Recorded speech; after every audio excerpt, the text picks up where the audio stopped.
तक के हम लोग ने कंडक्टेंस के बारे में पढ़ लिया था, ठीक है। तो कंडक्टेंस जो कि रेजिस्टेंस का अपोजिट है और जी से डिनोट करते हैं 1/R, ठीक है। सो आर का रेजिस्टेंस का फॉर्मूला हमारा क्या था, बोलो जरा, रेजिस्टिविटी L/A।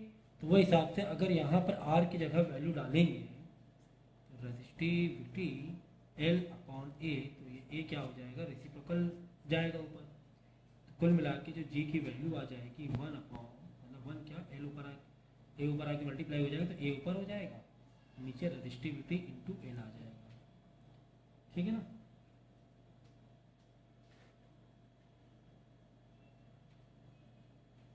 हाँ, अब एक और, तो एक इस तरीके से भी देख सकते हैं हम लोग कंडक्टेंस को, एरिया अपॉन, समझ गए ना। देखो कंडक्टेंस रेजिस्टेंस का रेसिप्रोकल है, ओके, 1/R, नीचे R की वैल्यू डाली, इसमें L/A था तो A रेसिप्रोकल हो जाएगा, मल्टीप्लाई में चला जाएगा, ए ऊपर आ जाएगा, बाकी रेजिस्टिविटी इंटू एल नीचे रहेगा। अच्छा, रेजिस्टिविटी तो एक ही फॉर्मूला को हम लोग देख सकते हैं जिस हिसाब से इंफॉर्मेशन हो। अगर कंडक्टिविटी होती तो कंडक्टिविटी क्या होती, बोलो, कंडक्टिविटी 1/रेजिस्टिविटी होती है। तो यानी कि अगर ये अपॉन में है और इसकी जगह हम कंडक्टिविटी वाला डालें तो ऊपर चला जाएगा, है ना। 1/रेजिस्टिविटी is equal to conductivity, conductivity ऊपर आ गया, इनटू में ये हो गया एल, ठीक है। तो ये दोनों फॉर्मूले आप देख सकते हैं और जो मैंने इसका यूनिट भी बता दिया था। खैर अब थोड़ा सा न्यूमेरिकल है, न्यूमेरिकल हम लोग देखेंगे। देखो न्यूमेरिकल तुम्हें दिया हुआ है कि अगर if length of conductor is half, यहाँ पे मैं कर रहा हूँ, चलो छोटा सा न्यूमेरिकल है तो इसमें मैं कॉर्नर में कर रहा हूँ। क्या लिखा हुआ है, if length length of a conductor ने शॉर्ट में नाम लिखा है इस हाफ, इस हाँ मैंने हाफ कर दिया, अगर लेंथ को मैं हाफ कर दूं तो नया कंडक्टेंस क्या हो जाएगा, जी क्या हो जाएगा, कंडक्टेंस क्या हो जाएगा। तो पहले क्या करते हैं हम लोग, कंडक्टेंस की हम लोग क्या करते हैं, फॉर्मूला डालते हैं। क्या है formula, G is equal to A upon resistivity into L, सही है। फिर इसके बाद यहाँ से नया जी निकालेंगे, नया जी इससे निकालेंगे क्योंकि हम लोग लेंथ में कुछ छेड़खानी कर रहे हैं, तो ये एल हो जा रहा है क्या, L/2 हो रहा है ना। तो ये नया L/2 आ रहा है, तो जो न्यू जी होगा L/2 2 ऊपर चला जाएगा, 2 मल्टीप्लाई में आ जाएगा और ए रेजिस्टिविटी इंटू एल नीचे रहेगा, है ना। ये 2 अपॉन में ना ऊपर आके मल्टीप्लाई, पता है ना, ये सब चीज़ें तो छोटी छोटी बेसिक है, तो क्या बताना। तो जिसमें देखो 2 ऊपर आ गया ना, 2 इंटू ए रेजिस्टिविटी इंटू एल हो गया, जिसमें इसका मतलब क्या था, बोलो, what is this, this is your A resistivity L, A resistivity L G था ना, यानी 2G, मतलब कि नया जो कंडक्टेंस होगा वो डबल हो जाएगा। कुल मिला के अगर लेंथ हम आधी कर दें, तो कंडक्टेंस क्या हो जाएगा, डबल हो जाएगा, ठीक है ना। तो हम लोग, तो चलो ग्राफ देखते हैं। अभी इसका क्या करो, वीडियो पॉज करके पूरा नोट डाउन कर लो। अब हम लोग ग्राफ देखेंगे, V वर्सेस I का ग्राफ देखेंगे। क्या ग्राफ देखेंगे, V वर्सेस I का ग्राफ। देखो हमने बनाया यहाँ पर y एक्सिस और x एक्सिस, y में दिया हमने V, x में दिया I। तो V और I से जो तुम्हारी लाइन निकलेगी, जो स्लोप निकलेगा, स्लोप क्या होगा, वो स्लोप होगा रेजिस्टेंस। क्या होगा स्लोप, रेजिस्टेंस। यानी कि जो स्लोप m मिल रही है, स्लोप मतलब m ना, मतलब tan थीटा जो हमें मिल रहा है, इतना तो आपकी क्लास 11 का या 10 का बेसिक मालूम होना चाहिए कि जो ग्राफ से जो लाइन निकलती है x एक्सिस से, थीटा होता है, वो जो थीटा होता है वो tan थीटा होता है, इज इक्वल टू क्या है, वो r है। तो यहाँ पे r यानी थीटा क्या है, नेगेटिव है पॉजिटिव, अगर ऐसी लाइन है तो बताओ, पॉजिटिव है कि नहीं, 90 बिलो मतलब पॉजिटिव होना, तो ये क्या है, पॉजिटिव स्लोप है। तो पॉजिटिव स्लोप क्या बताता है, पॉजिटिव स्लोप ये बताता है कि एक वैल्यू अगर मैं करंट बढ़ा रहा हूँ तो वोल्ट भी बढ़ता जा रहा है, ऐसा हम कह सकते हैं। या फिर हम ये कह लें कि मैं वोल्ट को बढ़ा रहा हूँ तो करंट भी बढ़ रहा है ना। तो ऐसे देखा हो, right hand left hand, right hand वाला है, राइट हैंड मतलब डायरेक्ट रिलेशन। तो v बढ़ाने से i भी बढ़ रहा है या फिर i बढ़ाने से v भी बढ़ रहा है, ठीक है। तो अगर एग्जाम्पल के तौर पे अगर मैं बोलूँ ये 60 डिग्री है, टाइम क्या है थीटा 60 डिग्री, तो टाइम थीटा 60 डिग्री वैल्यू क्या होती है बताओ, √3 ओम। तो यहाँ पे हम बोल सकते हैं कि यहाँ पर फिलहाल जो रजिस्टेंस निकल रहा है √3 ओम रजिस्टेंस निकल रहा है, ठीक है। 45 होता तो बोलते 1 रजिस्टेंस निकल रहा है, ओके। तो यहाँ पे जो लाइन बनी, अब यहाँ से देख लो स्ट्रेट लाइन का अगर थोड़ा बहुत बेसिक आपको आता है, v स्ट्रेट लाइन का इक्वेशन क्या होती है, y is equal to mx plus C, ठीक है। c क्या होता है, सी वाई इंटरसेप्ट है, तो y में तो इंटरसेप्ट कहाँ पे कर रहा है, 0 में कर रहा है, देखो ना 0 है ना, 0 0 तो प्लस 0 हो जाएगा। एम एक्स, तो एम मैंने क्या कहा i, एम मैंने क्या कहा r है ना, r एम है ना, r क्या है m, ठीक है ना। एम टू जो x है किसके रेस्पेक्ट में, i, x क्या है i है ना, तो यहाँ पे i हो गया, यानी क्या हो गया वही हो गया ना, v is equal to v, y क्या है v है ना, x क्या है i है, y is equal to mx plus c मतलब y इंटरसेप्ट होता है, जो लाइन होती है कहाँ पे इंटरसेप्ट कर रही है, फिलहाल तो 0 में कर रही है ना, तो c की जगह 0 लिख दिया, ठीक है।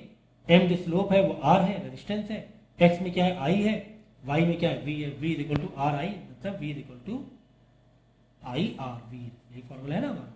तो इस तरीके से हमें पता चल रहा है कि यार जो रेजिस्टेंस निकल रहा है वो एक स्ट्रेट लाइन है। ये क्वेश्चन हमें क्या बताती है, ये क्वेश्चन बताती है हमें कि ये क्या है, स्ट्रेट लाइन है, ओके। तो v वर्सेस i का ग्राफ मैंने यहाँ पे समझाने की कोशिश की है।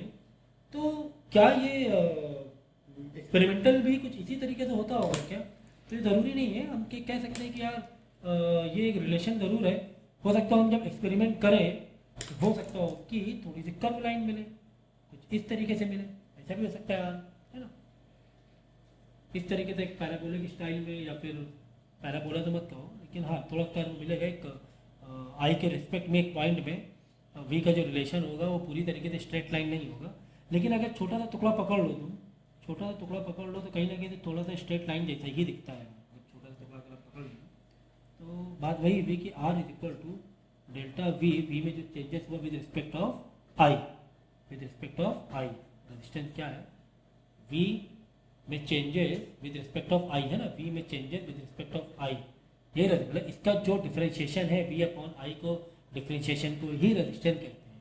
जैसे कि नहीं हम लोग ने पढ़ा था, देखो 11 में पढ़ा था कि डिस्टेंस का डिफरेंशिएट अगर हम करेंगे डिस्टेंस को तो क्या निकलता है, वेलोसिटी निकलता है ना, डिस्टेंस अपॉन टाइम वेलोसिटी निकलता है। ठीक इसी तरह वोल्टेज को अगर आई के रिस्पेक्ट में हम डिफरेंशिएट करेंगे तो क्या निकलेगा, रेजिस्टेंस, ठीक है।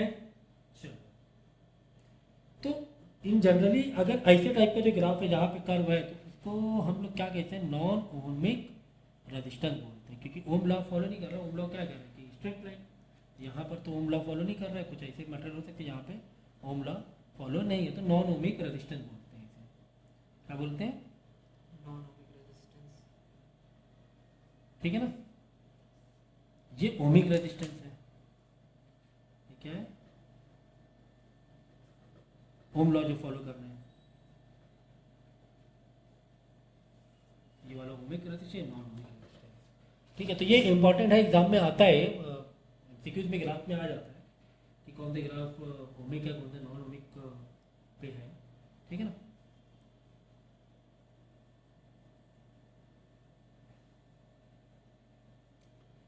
ठीक है, तो some for some conductor under constant physical condition like temperature, mechanical strain, humidity etc, the current flowing through is always directly proportional to the potential difference across two ends, ठीक है ना।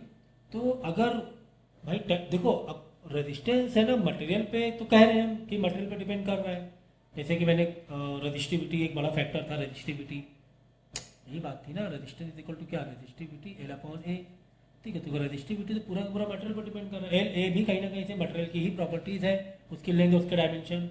तो इसके अलावा भी टेम्परेचर भी तो इफेक्ट डाल सकता है, टेम्परेचर भी तो है आपके पास, है ना।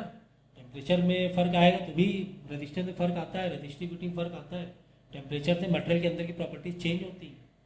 तो जब हमने एक टाइम के लिए तो ठीक है फॉलो किया ओमिक लॉ, ओम लॉ फॉलो किया, लेकिन एक पॉइंट में आके वो हीट कर रहा है, क्योंकि वायर देखो अगर आप करंट फ्लो कराते हो वायर में हीटिंग होता है कि नहीं होता, टेम्परेचर बढ़ता है, तो एक पॉइंट में आके देखो करंट फिर यानी कि जो रेजिस्टेंस है ना फिर आपका बढ़ने लगता है, क्योंकि जब वायर हीट होता है टेम्परेचर का इम्पैक्ट पड़ता है, टेम्परेचर का इम्पैक्ट रेजिस्टेंस पे पड़ता है, ठीक है ना। तो अभी वो बताएंगे किस तरीके से पड़ता है, उसे बताएंगे हम आपको, ठीक है। फिलहाल एक दो क्वेश्चन देख लेंगे, लेकिन ये देख लेना ये ओमिक लॉ, ओम लॉ फॉलो करना, ये नॉन ओमिक रेजिस्टेंस है या नॉन ओमिक कंडक्टर है, इसे कह सकते हैं, जो फॉलो नहीं कर रहे हैं पूरी तरीके से ओम लॉ को, क्योंकि कहीं ना कहीं से एक्सटर्नल और फैक्टर होते हैं, टेम्परेचर है, स्ट्रेन है, डेंसिटी है, सारी चीज़ें इम्पैक्ट आती हैं, ठीक है। तो वीडियो पॉज करके आप पहले इतना कॉपी कर लो अच्छे से सिस्टमेटिक वे में, तो मैंने तो समझाने के लिए थोड़ा रफली नोट्स बनाए, लेकिन आप मैंने बहुत अच्छी तरीके से नोट्स बनाना, ठीक है। और कोशिश करो कलर पेन से ही यूज़ करो, जिससे कि अच्छी तरीके से दिखे तुम्हें और पढ़ने में भी अच्छा लगे।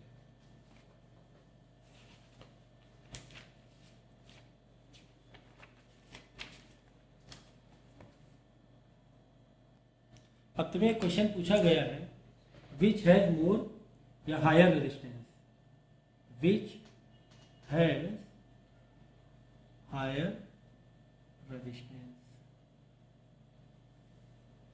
किसका हायर रेजिस्टेंस है बताओ। पर जिसकी स्लोप ज़्यादा उसका हायर रेजिस्टेंस, यही तो हम लोग बोलते हैं। यहाँ पे स्लोप किसकी ज़्यादा है, देखो ये स्लोप कम है, टाइम थीटा कम है, एंगल कम है, इसका एंगल ज़्यादा है, आप तो यही बोलोगे ना। ये जो लाइन है वो क्या है, रेजिस्टेंस की लाइन है कि नहीं, ठीक है ना। जिसका स्लोप कम मतलब कम रेजिस्टेंस हुआ, जिसका स्लोप ज़्यादा वो ज़्यादा रेजिस्टेंस हुआ, ठीक है।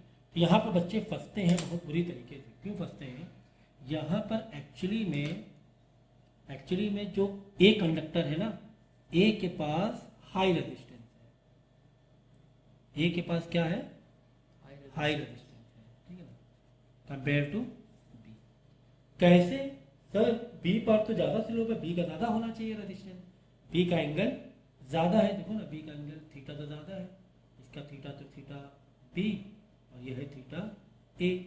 सर थीटा बी तो ज़्यादा है थीटा ए से, तो थीटा बी ज़्यादा, इसका रेजिस्टेंस ज़्यादा होना चाहिए। तो यहाँ पर आपने एक चीज़ मिस कर दी, आपने यहाँ जो वी और आई का ग्राफ देखा है ना, ये आपने मिस कर दिया। देखो रेजिस्टेंस कैसे दिखाते हैं हम लोग, जब यहाँ पर आई होता है एक्स में और वी में वाई में वी होता है, तब आपका रेजिस्टेंस का डायरेक्ट रिलेशन होता है। यानी कि अगर तब आपका ये ऐसे होता बी और ये हो जाता ए, यानी कि अगर इसको फ्लिप कर दो, वी वाला इधर लिया आई वाला इधर लिया, तो ये लाइन भी क्या हो जाएंगी, फ्लिप हो जाएंगी ना, पूरा ग्राफ फ्लिप हो रहा है ना।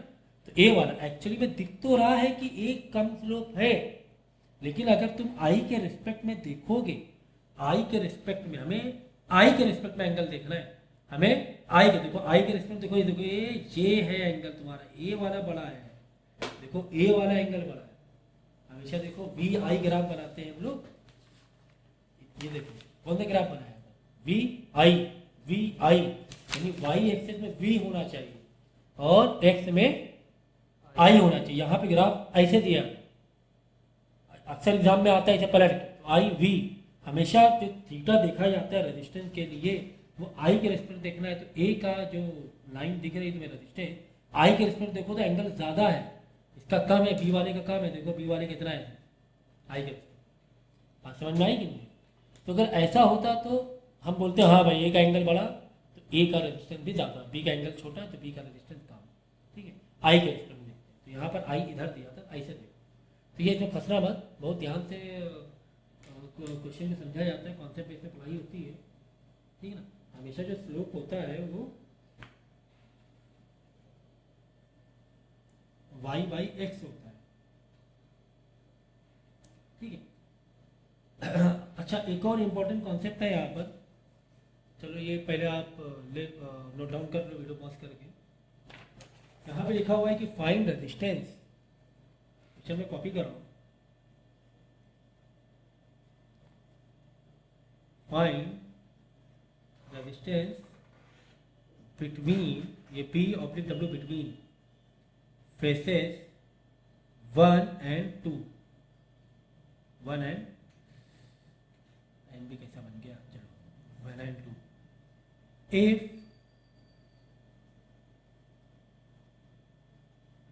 resistivity of the material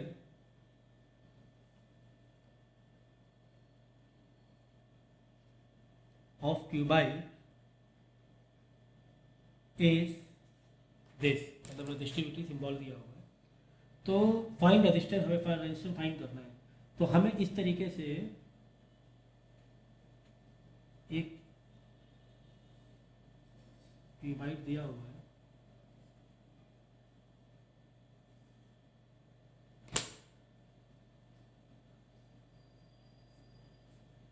इस तरीके से क्यूबाइड दिया हुआ है, ठीक है। ये वाला 1 है, ये वाला 2 है। हाँ, क्या आप देखो, बात समझना, बहुत इंपॉर्टेंट कॉन्सेप्ट है। यहाँ पर कह रहे हैं कि करंट है ना, कहाँ से जा रहा है, ऐसे जा रहा है, इस फेस से जा रहा है, इस फेस से निकल रहा है, ठीक है ना। 1 और 2 बोला ना, ये 1 है, ये 2 है, ठीक है। ये वाला 3 है, ये वाला ऊपर जो ऐसे ऐसे है ना रखा हुआ है 4 है। समझ में आ रहा है कि नहीं आ रहा है? कुछ इस तरीके से इसका टॉप है,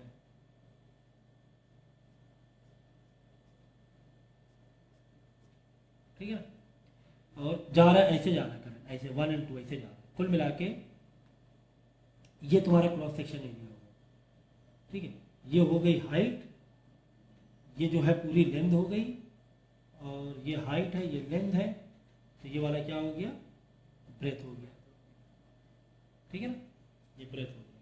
बस ऐसे में फाइंड करना है। तो हमें पता है रेजिस्टेंस का फॉर्मूला, हमें अच्छी तरीके से पता है रेजिस्टेंस का फॉर्मूला क्या है, कि resistivity into L upon area is equal to resistivity into L area. तो एरिया क्या लेंगे, तो एरिया देखो इस तरह जा रहा है, समझ रहे, जैसे कि मेरा ये मोबाइल है, ये रखा हुआ है, तो करंट ऐसे जा रहा है, इधर से ऐसे ऐसे, ठीक है ना। अगर वायर होता वायर, तो करंट कैसे जा रहा है समझो, ऐसे रखा हुआ वायर और ऐसे जा रहा है, ऐसे जा रहा है, मतलब क्रॉस सेक्शन एरिया हम लोग यही लेते हैं ना। तो जहाँ से जा रहा होता है, जिस एरिया में, जिस स्पेस में करंट हिट कर, वो एरिया माना जाए। तो यानी कि एरिया के लिए क्या लोगे, ये वाला डायमेंशन लोगे, दिस इज योर हाइट, और ये ब्रेथ है, h इंटू बी लोगे, है कि नहीं, है कि नहीं है, b इंटू एच। देखो ये एरिया, ये वाला तुम फेस लोगे, करंट ऐसे जा रहा है ना, तो करंट फेस एरिया ये लोगे, और लेंथ के लिए ये वाला एल ले लोगे, एल ही दिया हुआ है तो एल ले लोगे, ऐसे लेंथ ये हो गई, और area Y h into B हो गया, ये b है ब्रेथ, ठीक, h into B, okay okay, ठीक है ना। तो ये हमारा फॉर्मूला आ गया। इस तरीके से आप कैलकुलेट करोगे, b इंटू एच लोगे।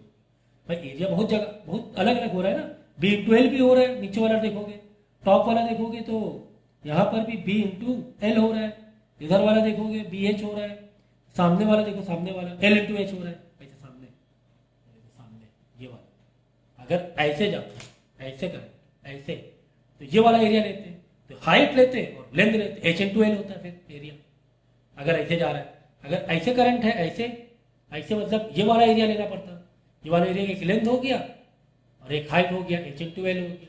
तो इस तरीके से अलग अलग एरिया, जिस हिसाब से करंट यहाँ स्ट्राइक कर रहा है, जिस पेस में स्ट्राइक करते हुए करंट जा रहा है, इस पेस में स्ट्राइक करते हुए जा रहा है करंट, इस पेस में आई जा रहा है, ऐसे स्ट्राइक करते हुए इधर से निकल रहा है बाहर, ठीक है ना। तो ये लेंथ हो गया, और जिस पेस में स्ट्राइक कर रहा है, तो ये हाइट और ये ब्रेथ है, एच इंटू बी ले, ओके।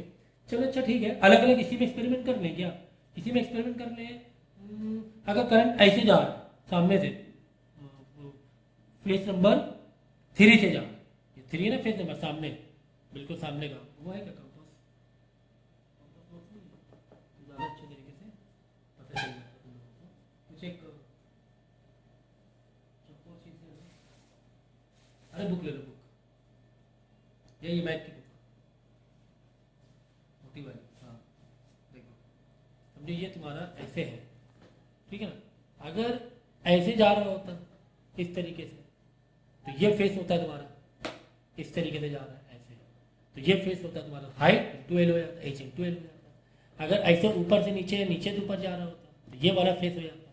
ये फेस में क्या लोगे एरिया के लिए, ये होता एरिया के लिए, बताओ ये फेस क्या लेते, ये फेस देखो, ये एल है, ये ब्रेथ है, तब हाइट ना लेते, हाइट के लिए, लेंथ के लिए हाइट लेते हैं। ऐसे जाता ना, ऐसे करंट ऐसे जाता, ऐसे, तो करंट जिस रास्ते में क्रॉस कर रहा है वो होता है एल तुम्हारा, एल, और जिस फेस में स्ट्राइक कर रहा है, फेस के सामने ले लिया, हाँ ले लिया सामने, एल, ये वाली एल, ठीक है ना, और ये वाला ब्रेथ, ये ब्रेथ है ना, ये ब्रेथ है, ये लेंथ है और ये वाली हाइट है, ठीक है। तो मैं बोला टॉप से जा रहा है करंट, बात समझना, करंट कहाँ जा रहा है, top to down, top to down. तो फॉर्मूला हमें पता है अच्छी तरीके से, क्या फॉर्मूला है मालूम है, R is equal to resistivity L upon A, ठीक है। रेजिस्टिविटी एल, अब की बार एल क्या लोगे, देखो एल क्या लोगे, लेंथ, ऐसे करंट जा रहा है तो ऐसे क्रॉस करते हुए ये रास्ता तय करते हुए बाहर आ रहा है, ये रास्ता तय करते हुए बाहर आ रहा है ना। तो ये जो है ना हाइट एक्चुअली में लेंथ हो जाएगी, ठीक है ना। जो मतलब जो हाइट है ना वो लेंथ हो रही है। देखो ना करंट ऐसे आ, ए ऐसे स्ट्राइक किया, ये रास्ता कवर करते हुए नीचे गया, तो जो रास्ता कवर करते हुए जा रहा है उसको एल की जगह वो वाला डायमेंशन नहीं है। अब जो भी है, अब ये क्या है, एच है, एच है 10 सेंटीमीटर 20 सेंटीमीटर जो भी है वो तुमने लिख दिया। फिलहाल यहाँ पे एच नाम दिया था हमने, ऐसे आ रहा है ना, यहाँ पे एच नाम दिया था, एच। अब एरिया देखो, एरिया के मैंने क्या कहा था, जहाँ पे स्ट्राइक किया उसको रखो सामने, रखा सामने, हाँ यहाँ पे स्ट्राइक किया, तो ये हो गई एल, और ये क्या है breadth, L into B, L into B, ठीक है ना। एरिया देखो एच अपॉन एल। तो इस तरीके से तो बहुत मतलब समझना इसे और इजी है, लेकिन इससे कॉन्सेप्ट समझ में आता है कि एल का मतलब क्या होता है। ये कॉन्सेप्ट समझ में आ रहा है, जहाँ पे ट्रैवल करंट दूरी तय करते हुए जा रहा है वो लेंथ है, एक्चुअली वो लेंथ है, ठीक है। ये चीज़ समझा रहे हैं। जहाँ पे करंट जिस पेज में स्ट्राइक कर रहा है उस पेज को सामने रखो पिक्चर को, और उसके डायमेंशन को मल्टीप्लाई कर दो। बात समझ में आ गई कि नहीं? तो ये है।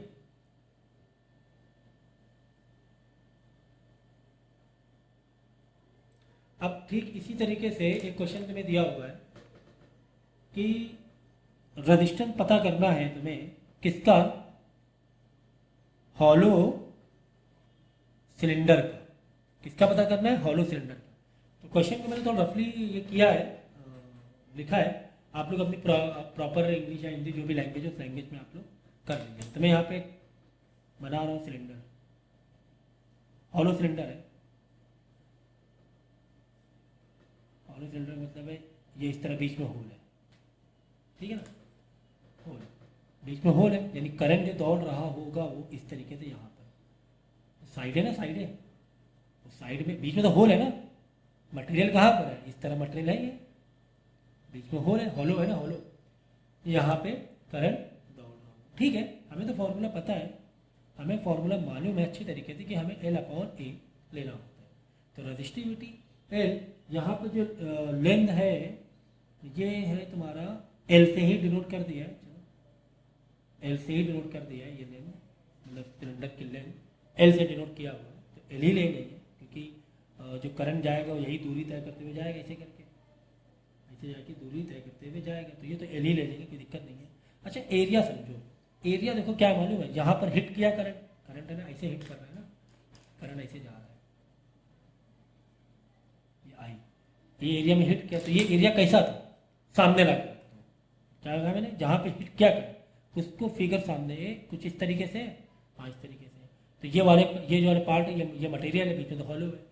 तो ये जो है ना ये रिंग का एरिया कैसे निकालते हैं, क्लास 7 8 9 10 में हम लोग ने पढ़ा हुआ है मैथ में, ये रिंग का एरिया कैसे निकालते हैं बताओ, बड़ा वाला सर्कल माइनस छोटा वाला सर्कल, तो बीच वाला आ जाएगा। तो पाई बाहर ले लिया, बड़ा आर का स्क्वायर माइनस छोटा आर का स्क्वायर, ये होता है एरिया किसका, रिंग का, ठीक है। तो देख लेते हैं रेजिस्टेंस छोटा आर के लिए, मतलब इसमें जो छोटा आर का मतलब छोटा वाला जो सर्कल है हॉलो वाला, उसका आर से डिनोट किया है, बड़े वाले को कैपिटल आर से किया है, तो कोई दिक्कत नहीं है। अब यहाँ पे एरिया में यही लिख देंगे, क्या लिख देंगे,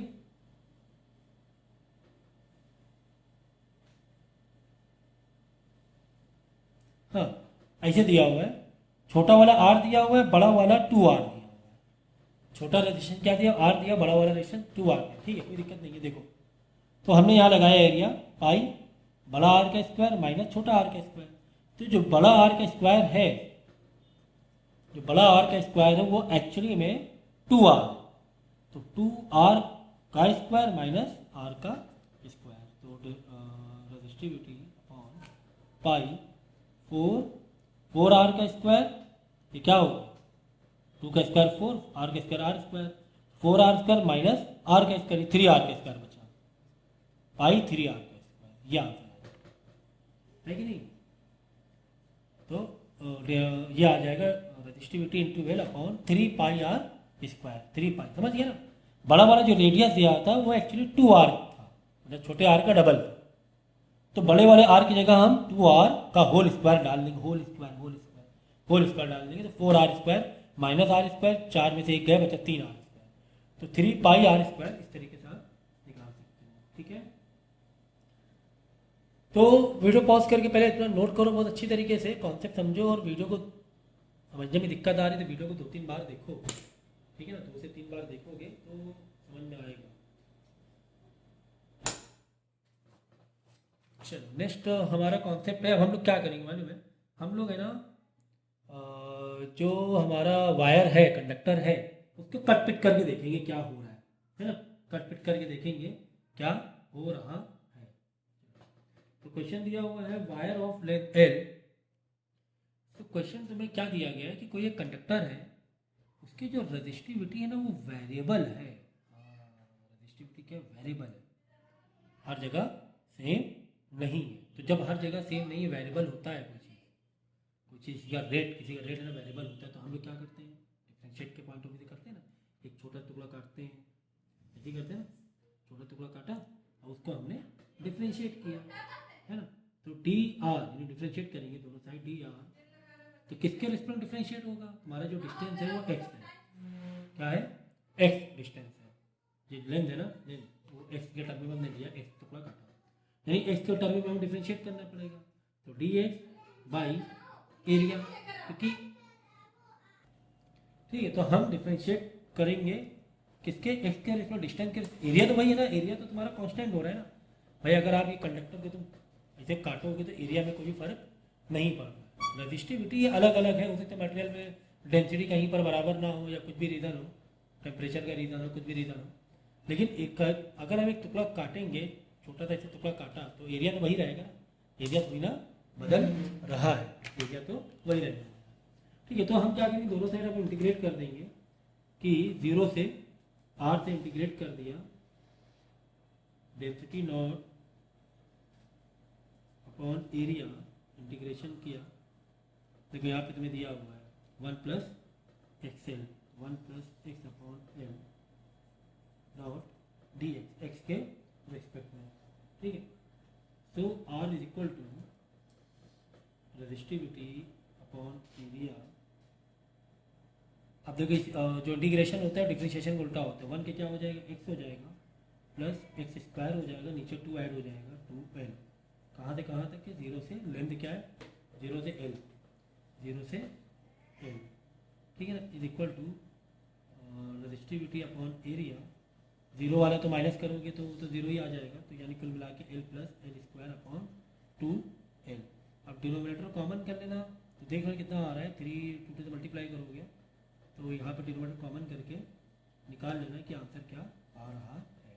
ठीक है, इस तरीके से हम लोग है ना इंटीग्रेट करके ओवरऑल रजिस्टिविटी निकाल सकते हैं। कब, जब रजिस्टिविटी पूरे कंडक्टर में वैरी क्या कर रही है, वैरी कर रही है, सेम होती है कोई दिक्कत नहीं होती, वैरी कर रही है तो आपके क्या डिफरेंशिएटेड पार्ट लोगे, टुकड़ा लोगे, उसको इंटीग्रेट करोगे फिर, है ना। ठीक इसी तरीके से आप पहले इसको वीडियो पॉज करके पहले कॉपी कर लेना और समझ लेना कॉन्सेप्ट। ठीक इसी तरह अगर कोई आपके पास फ्रस्टम है, फ्रस्टम मतलब कोन जो होता है ना, कोन को तुमने ऐसे काट दिया तो कुछ इस तरीके से भोपू टाइप का आता है ना ऐसा। अब यहाँ पर क्या होगा, देखो यहाँ पर क्या होगा, क्या यहाँ पर हर जगह अगर करंट तुम्हारा इस तरीके से इस डायरेक्शन में फ्लो कर रहा है तो यहाँ पर क्या एरिया वेरी नहीं कर रहा, हर जगह एरिया वेरी कर रहा है। क्रॉस सेक्शन देखो यहाँ पे अलग, यहाँ पे अलग, यहाँ पे अलग, यहाँ पे अलग, हर जगह। अब यहाँ पर वेरी कर रहा है क्रॉस सेक्शन एरिया। ठीक है, तो हमने वही किया, हम क्या करेंगे, छोटा सा टुकड़ा काट के उसको डिफरेंशिएट करेंगे, बाद में इंटीग्रेट करेंगे। तो D R is equal to D X upon area. ठीक है, तो D R is equal to resistivity D X, area formula क्या होता है, पाई आर स्क्वायर।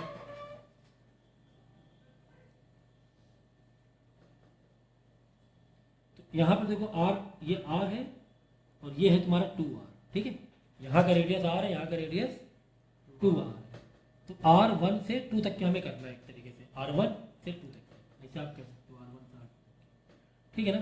तो dr is equal to resistivity, तो देखो मटेरियल तो वही है, तो रजिस्टिविटी में तो चेंजेस नहीं आएंगे ना, आपका क्या है रजिस्टिविटी तो वही, ठीक है ना।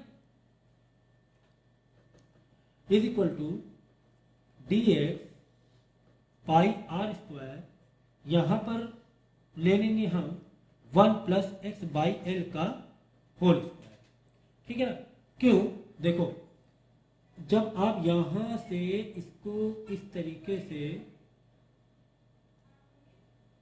स्लोप लोगे टाइम थीटा के टर्म में, यहाँ से इस तरीके से स्लोप लोगे, क्योंकि ये पार्ट हमें डीएक्स काटना है, हमें इसका यहाँ पर रेडियस चाहिए, ठीक है। आर तो क्या कर रहा है, यहाँ पर एक आर डैश हमने ले लिया, ठीक, नया कोई आर आ जाएगा, यहाँ पे आर अलग, यहाँ पे 2 आर है, यहाँ पे कोई एक नया आर है, अलग अलग अलग आर हो रहा है ना, रेडियस तो बदलता जा रहा है ना, ठीक है ना। थिकनेस जो हमने ली है, ये थिकनेस ये ले ली हमने डी एक्स, थिकनेस ले ली है, ये कितनी ले ली है डी एक्स, तो यहाँ पे एक एंगल थीटा निकलेगा, यहाँ पे एंगल क्या निकलेगा, थीटा एंगल निकलेगा, इधर से ये वाला थीटा एंगल निकलेगा। तो यहाँ से जब आप डिफ्रेंशिएट करो तो इसके टर्म में क्या आ जाएगा, time theta is equal to R by L perpendicular upon base R by L. R जो है वो क्या है, आर डैश माइनस आर, जो आर निकलेगा उस पार्ट के लिए, अपॉन एल जो लिया है, ये जो लेंथ ली है वो एक्स के लिए, एक्स टुकड़ा काटा है ना, एक्स टुकड़ा काटा है, आर बाई एल मतलब परपेंडिकुलर अपॉन बेस। तो ये वाला टाइम थीटा हमारा आया, ठीक है ना, R dash minus R by X, ठीक है। तो अगर एक्स तुम्हारा 0 है तो तुम्हारा आर डैश क्या हो जाएगा, R plus R X by L हो जाएगा, ठीक है ना। यानी अगर तुम्हारा आर डैश आर है समथिंग, तो R dash is equal to R in bracket R common ले लो, 1 प्लस एक्स बाई एल आ जाएगा। तो यहाँ पर आर की जगह 1 प्लस एक्स बाई एल का होल स्क्वायर हम लोग कर देंगे, ठीक है ना, डिफ्रेंशिएट करेंगे, कांस्टेंट बाहर निकाला, बाद में दूसरे पार्ट को डिफ्रेंशिएट कर दिया।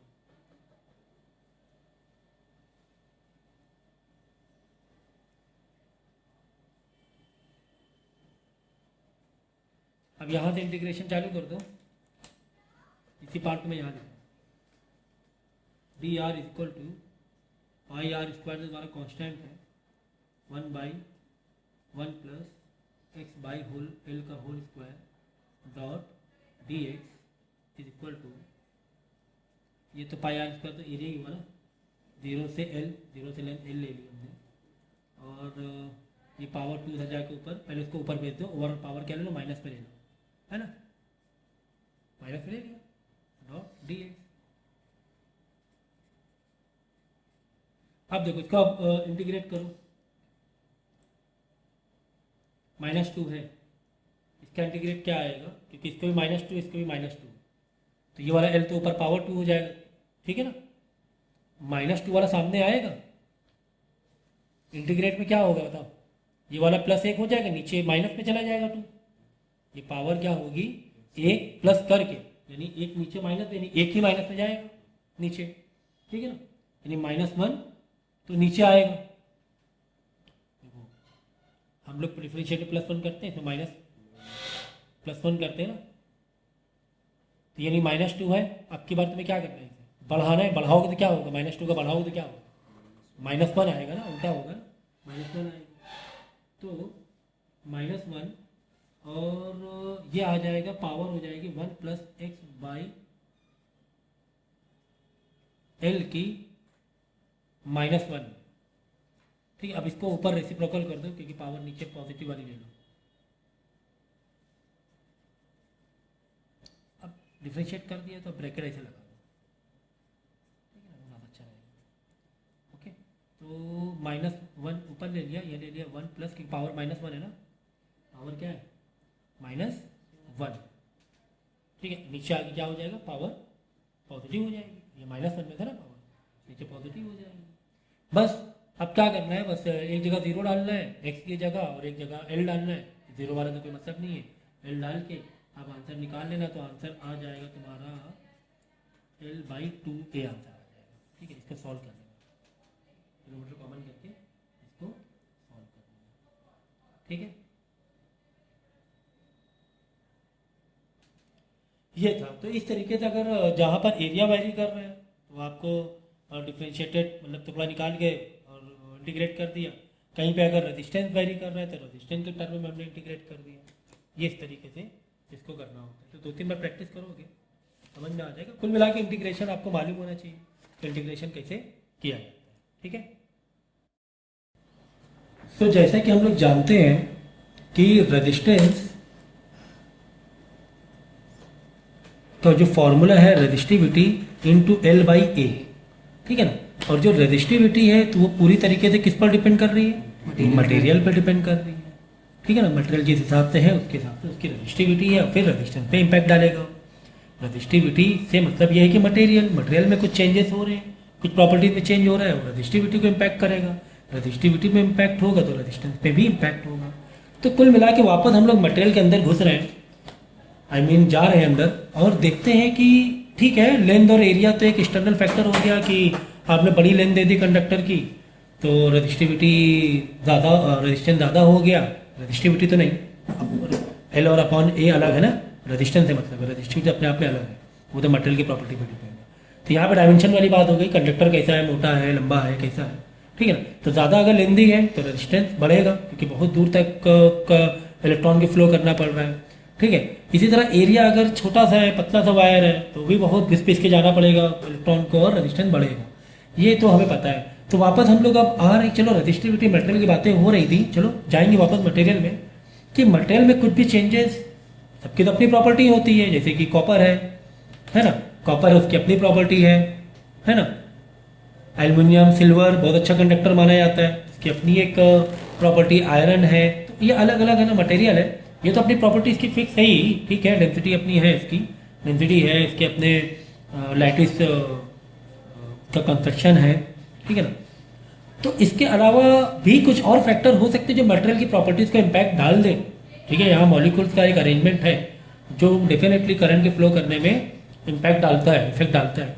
तो इसके अलावा भी हाँ, हम टेम्परेचर भी कह सकते हैं यार, टेम्परेचर की वजह से भी फर्क आ सकता है रेजिस्टिविटी में, मतलब कि मटेरियल को इम्पैक्ट डाल रहा है। कुल मिला के टेम्परेचर सीधा किसको डाल रहा है, इम्पैक्ट मटेरियल को। हाँ, ये बात सच है। हम लोग देखते हैं ना हीटर देखो यूज़ करते हैं, पर्टिकुलर मटेरियल यूज़ करते हैं हीटर के लिए, है ना। निक्रोम यूज़ करते हैं, जल्दी हीट। ओवन में देखो अलग टाइप का मटेरियल यूज़ करते हैं, बहुत जल्दी हीट हो जाए। तो डेफिनेटली टेम्परेचर का फर्क तो पड़ना ही पड़ना है। ठीक है ना, तो इसी पर आते हैं हम लोग कि टेम्परेचर बढ़ने से या घटने से क्या इफेक्ट पड़ रहा है रेजिस्टेंस में। सो एज टेम्परेचर इंक्रीज, जब टेम्परेचर बढ़ता है तो मॉलिक्यूल वाइब्रेट होते हैं, ये तो हमें मालूम है ना। टेम्परेचर बढ़ने से क्या होता है, टेम्परेचर देखो मैं थोड़ा सिंबॉलिक लैंग्वेज लिख रहा हूँ जिससे कि थोड़ा टाइम बच जाए। टेम्परेचर बढ़ने से क्या होता है, बोलो, वाइब्रेशन भी बढ़ता है, अंदर जो मॉलिक्यूल है उसका वाइब्रेशन भी बढ़ता है। देखो अच्छा फ्लो होना, इलेक्ट्रॉन का अच्छा फ्लो होना वाला करंट अच्छा स्मूथली मिलना, यही बात थी ना कि करंट है ना फ्लो हो रहा है। फ्लो होना मतलब क्या, ड्रिफ्ट वेलोसिटी, है ना, यही बात थी ना। करंट फ्लो होना मतलब क्या,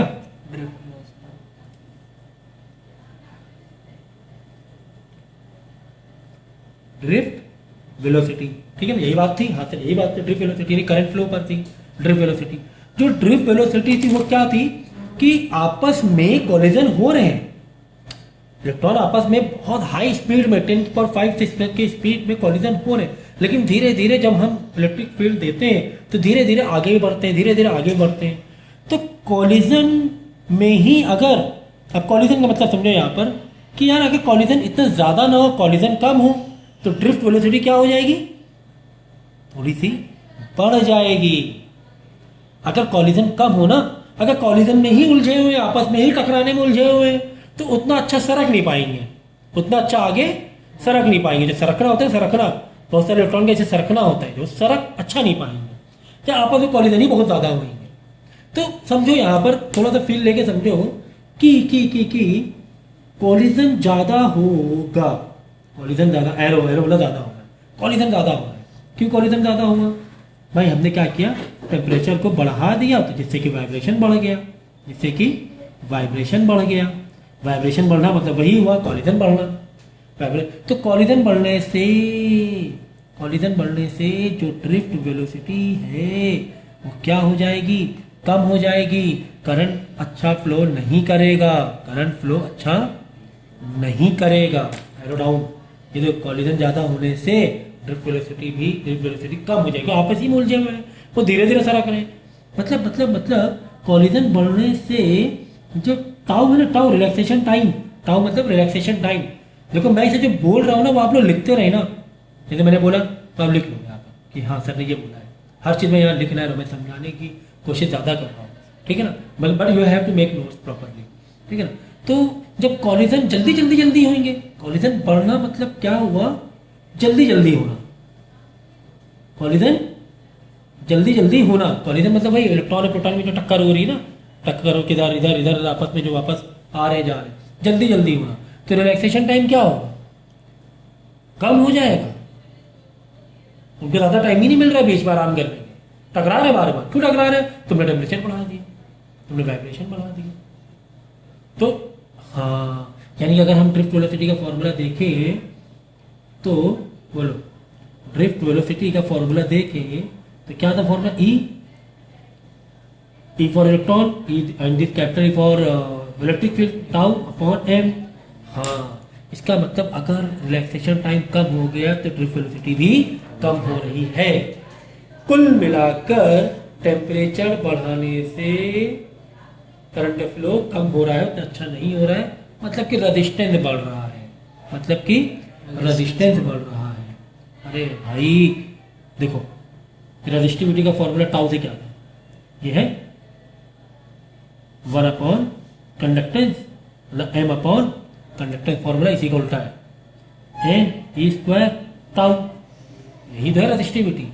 टाउ कम हुआ, रेजिस्टिविटी बढ़ गई, रेजिस्टिविटी बढ़ गई मतलब रेजिस्टेंस बढ़ गया। टाउ कम हुआ, ये तो फॉर्मूला देखो ना, रेजिस्टिविटी फॉर्मूला है ये m upon n E square T. Tau time कम हुआ तो रेजिस्टिविटी बढ़ गया, रेजिस्टिविटी को रेजिस्टेंस बढ़ गया, करंट फ्लो अच्छा नहीं हो रहा है, करंट फ्लो अच्छा नहीं हो रहा है। तो क्या मैं इसमें बताना था, भूल गया। ओके ठीक है, तो ड्रिफ्ट वेलोसिटी में फर्क पड़ रहा है क्योंकि आपस ही में उलझे हुए हैं, आपस ही में उलझे हुए, ज़्यादा अच्छे सरक नहीं पा रहे, ज़्यादा अच्छे से सरक नहीं पा रहे। और मैंने फॉर्मूले से भी समझा दिया है, रेजिस्टिविटी का फॉर्मूला मैंने लिख दिया और ड्रिफ्ट वेलोसिटी का भी फॉर्मूला मैंने लिख दिया। जो फॉर्मूले का डेरिवेशन सारे पहले ही मैं समझा चुका हूँ, ठीक है। हाँ ये बात, हाँ ये बताना था, ये बात किसकी हो रही है, ये बात हो रही कंडक्टर की। हाँ ये तो इम्पोर्टेंट था, हम किसकी बात कर रहे हैं, कंडक्टर की बात कर रहे हैं। किसकी बात कर रहे हैं, कंडक्टर की बात करें। कॉपर है, सिल्वर है, आयरन है तो कंडक्टर। फिर बाद में आता है सेमी कंडक्टर, उसके बाद आता है इंसुलेटर। तो हम फिलहाल किसकी बात कर रहे हैं, कंडक्टर की बात कर रहे हैं, ठीक है ना। तो इस तरीके से पिक्चराइज वे से भी देख सकते हो कि ये देखो, ये यहाँ पे टेम्परेचर कम है, यहाँ पे टेम्परेचर ज़्यादा है। जहाँ पे टेम्परेचर ज़्यादा होगा वहाँ पर आपस में कोलिजन बहुत ज़्यादा हो जाएंगे, टाउ टाइम कम मिलेगा, टाउ कम मिलेगा। टाउ कम मिलने से रेजिस्टिविटी बढ़ जाएगी, ठीक है ना। करंट फ्लो अच्छा नहीं, आपस ही उलझे रहेंगे ना, सरकने मजा ही नहीं आ रही, तो सरक ही नहीं पा रहे जल्दी, ठीक है ना। इसको बोलते हैं थर्मल एजिटेशन, थर्मल एजिटेशन, ठीक है।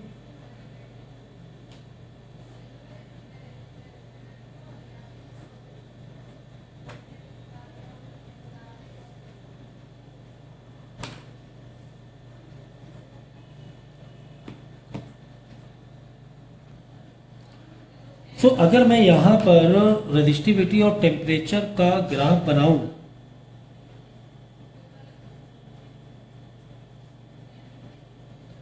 तो रेजिस्टिविटी और टेम्परेचर का मैं ग्राफ बनाऊं यहाँ पर, तो एक पॉइंट से ये ग्राफ मैंने बनाया। तो यहाँ पर हम क्या कह रहे हैं, यहाँ पर ये कह रहे हैं जिस तरह टेम्परेचर आगे बढ़ता जा रहा है एक पर्टिकुलर पॉइंट से, टेम्परेचर अब देखो अपने आप में रेजिस्टिविटी है बाय डिफॉल्ट। अब इसका मतलब ना रेजिस्टिविटी जीरो तुम कर दो, यहाँ से लाइन ग्राफ को उठा लो, रेजिस्टिविटी तो है ना, है ना। अगर टेम्परेचर जीरो भी है तो भी रेजिस्टिविटी है, मतलब जीरो केल्विन, जीरो सेल्सियस भी तो भी रेजिस्टिविटी तो बाय डिफॉल्ट मटेरियल की है ही। मटेरियल की अपनी रेजिस्टिविटी तो होती ही होती है बाय डिफॉल्ट, ठीक है टेम्परेचर बढ़ाने, तो इसीलिए मैंने थोड़ा ग्राफ ऊपर से लिया, यहाँ से लिया कि कुछ है रेजिस्टिविटी बाई डिफॉल्ट, रेजिस्टिविटी है, रेजिस्टिविटी नॉट, ठीक है। तो अब लेकिन यहाँ पे देखो मैं टेम्परेचर बढ़ा रहा हूँ, देखो ये देखो ये भी बढ़ रहा है ना, देखो आपका पॉजिटिव स्लोप है ना, ये भी बढ़ रहा है। तो यहाँ से हम रेजिस्टिविटी का फॉर्मूला अगर टेम्परेचर से निकालें कि क्या आएगी नई रेजिस्टिविटी, तो न्यू जो रेजिस्टिविटी है बाय डिफॉल्ट रेजिस्टिविटी, जो ओरिजिनल रेजिस्टिविटी है, जो मटेरियल की अपनी रेजिस्टिविटी है, अब नई रेजिस्टिविटी निकाल रहे हैं टेम्परेचर का बढ़ाने पर, टेम्परेचर की क्या इम्पैक्ट पड़ रहा है, टेम्परेचर क्या फैक्टर कर रहा है। तो ये होता है formula 1 plus alpha delta T, ये फॉर्मूला है delta T, change in temperature. What is delta T? Change in temperature. 1 plus alpha, यहाँ पे करते हैं ना T minus T not, T not मतलब पुराना टेम्परेचर, टी मतलब नया टेम्परेचर, मतलब डेल्टा टी, करेक्ट। इस तरीके से आप फॉर्मूला आपका है रेजिस्टिविटी निकालने का विद टेम्परेचर का, अगर उसमें फैक्टर है आप, ठीक है। तो जब यहाँ पे अल्फा इज इक्वल टू निकालोगे, तो अल्फा जब निकालोगे तो सबको लेफ्ट राइट भेज देना। और अल्फा, अच्छा अल्फा क्या है, अल्फा क्या है, अल्फा क्या है, अल्फा क्या है, ये मटेरियल के कांस्टेंट वैल्यू है, उसके टेम्परेचर बढ़ने के से रेजिस्टिविटी में जो फर्क पड़ रहा है, जो अल्फा क्या है उसकी कांस्टेंट वैल्यू है, टेम्परेचर कॉफिशिएंट बोलेंगे, temperature coefficient of what, of resistivity, temperature coefficient है ये। हर मटेरियल का अलग अलग होगा अल्फा, हर मटेरियल की अपनी अलग अलग वैल्यू होगी। कॉपर की अलग होगी, कॉपर में तुम 10 सेल्सियस बढ़ा रहे हो तो अलग रेजिस्टिविटी बढ़ेगी, सिल्वर में 10 सेल्सियस की अलग रेजिस्टिविटी बढ़ेगी, सब में सेम थोड़ा बढ़ेगी। तो टेम्परेचर कॉफिशिएंट ऑफ रेजिस्टिविटी, ठीक है, अल्फा। तो अल्फा इज इक्वल टू निकालोगे अगर तुम फॉर्मूला, तो अल्फा इज इक्वल टू सबको लेफ्ट राइट भेज देना, तो क्या आ जाएगा तुम्हारा रेजिस्टिविटी माइनस, मतलब new resistivity minus by default जो रेजिस्टिविटी है resistivity not upon resistivity, total common क्या होगा डेल्टा टी। तो ये तुम करके देख लेना, पहले 1 पे भेजना, वहाँ माइनस होगा, बाद में यहाँ पे नीचे जाके ये डेल्टा टी डिवाइड में आएगा, समझ लो, तो ये भेजना, ये आ जाएगा तुम्हारा क्या, coefficient of temperature, coefficient of resistivity आ जाएगा, ठीक है ना। अच्छा तो ये क्या है तुम्हारा, तो ये तो नई रेजिस्टिविटी निकाल रहे हो तुम, और ये रेजिस्टिविटी जो नॉट है वो क्या चीज़ है, ये resistivity of conductor, resistivity of conductor है, कब, जो तुम्हारा टेम्परेचर नॉट पर है, एट टी नॉट, या सेल्सियस में ले रहे हो, केल्विन में ले रहे हो, जिसमें भी ले रहे हो, एक बाय डिफॉल्ट जो भी रूम टेम्परेचर है। अब रूम टेम्परेचर समटाइम 0 सेल्सियस भी कहीं कहीं दे देते हैं, 20 सेल्सियस दे देते हैं, कभी कभी 27 सेल्सियस भी दे देते हैं रूम टेम्परेचर। तो रूम टेम्परेचर पर what is this resistivity, room temperature जो बाय डिफॉल्ट रेजिस्टिविटी दिया, रेजिस्टिविटी नॉट, ये रेजिस्टिविटी है कंडक्टर की कब, रूम टेम्परेचर पर, कभी कभी 27 सेल्सियस भी दे दिया जाता है। तो 0 से 0 या 20 दे दें, डिपेंड करता है एरिया पर डिपेंड करता है, तो ये दिया रहेगा रूम टेम्परेचर, ठीक है, समझ गए ना। तो ये फॉर्मूला है आपका अल्फा। तो अल्फा इज इक्वल, अल्फा क्या है, टेम्परेचर कॉफिशिएंट है, मटेरियल पर डिपेंड करता है, हर मटेरियल में टेम्परेचर बढ़ाने में उसकी रेजिस्टिविटी अलग तरीके से बढ़ेगी। कॉपर में तुम टेम्परेचर बढ़ा रहे हो, उसकी रेजिस्टिविटी अलग तरीके से बढ़ेगी, वही सेम टेम्परेचर सिल्वर में दे दो, सेम टेम्परेचर, तो इसकी रेजिस्टिविटी अलग तरीके से बढ़ेगी। तो ये अलग इसका एक कॉफिशिएंट है, ठीक है, समझ में आया क्या, समझ में आया क्या। अच्छा अगर हम ये निकालें, जो ग्राफ मैंने निकाला, ठीक है ना, ये ग्राफ एक स्लोप निकला है, तो ये जो निकला है ना, what is this, this is your alpha, यही तो बढ़ रहा है ना अल्फा, ये थीटा जो है ना, ये क्या है, ये अल्फा है, स्लोप है, स्लोप, यही स्लोप अल्फा के लिए है।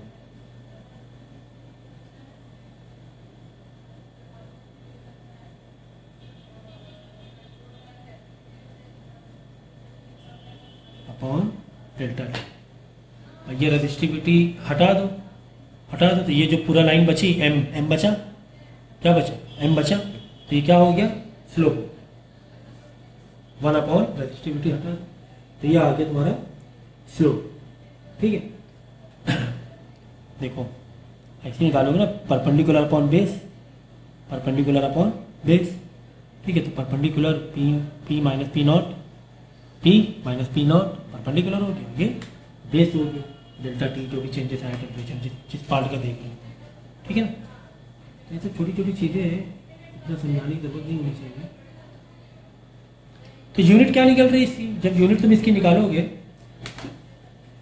इसकी यूनिट निकलेगी रजिस्टिविटी की, रजिस्टिविटी कट जाएगा, देखो ऊपर रजिस्टिविटी नीचे भी रजिस्टिविटी है, इन दो एक दूसरे से यूनिट क्या हो जाएंगे, आपस में कैंसिल हो जाएंगे, बचे क्या, अब 1/डेल्टा टी यानी सी इनवर्स बचेगा, सेल्सियस इनवर्स बचेगा या फिर केल्विन इनवर्स बचेगा, है ना। 1/, रजिस्टिविटी के ऊपर और रजिस्टिविटी नीचे, दोनों एक दूसरे की यूनिट कैंसिल कर दी, बचा क्या 1/टेम्परेचर, टेम्परेचर का मतलब वही हुआ इनवर्स सेल्सियस या के इनवर्स, मतलब -1 के ऊपर ले जाओ -1। तो मैंने इसका यूनिट भी बता दिया आपको कि अल्फा की यूनिट क्या होगी, ठीक है, यहाँ तक क्लियर है। चलो एक आध न्यूमेरिकल कर लिया जाए। तो न्यूमेरिकल हम लोग सॉल्व कर रहे हैं। A metal coil has a resistance of 10 ohms, ठीक है ना, एक मेटल कॉइल है, उसका रेजिस्टेंस 10 ओम्स है at 0 Celsius and resistance of 16.4 ohm at 80 Celsius, ठीक है ना। जब 0 सेल्सियस है तो रेजिस्टेंस कितना है उसका 10 ओम्स है, और जब 80 सेल्सियस है तो रेजिस्टेंस कितना है 16.4 ओम है। पता क्या करना है हमें, टेम्परेचर कॉफिशिएंट पता करना है, ठीक है यार, सारी इंफॉर्मेशन तो तुम्हें दी हुई है। हमने क्या करना है, हमने करना है फॉर्मूला लगाना है। हमने फॉर्मूला लगाया क्या, अल्फा, क्योंकि हमें टेम्परेचर कॉफिशिएंट चाहिए ना और रेजिस्टेंस, तो alpha is equal to R minus R0 upon R0 delta T. तो जिस तरीके से रजिस्टिविटी के लिए होता है ना फॉर्मूला, ऐसे रेजिस्टेंस के लिए भी सेम फॉर्मूला है, क्योंकि रेजिस्टेंस और रजिस्टिविटी डायरेक्ट रिलेशन है। इससे पहले हम लोग ने क्या देखा था, अल्फा का फॉर्मूला रजिस्टिविटी से देखा था ना, ऐसे ही देखा था ना हम लोग ने, रजिस्टिविटी डेल्टा टी, करेक्ट ना।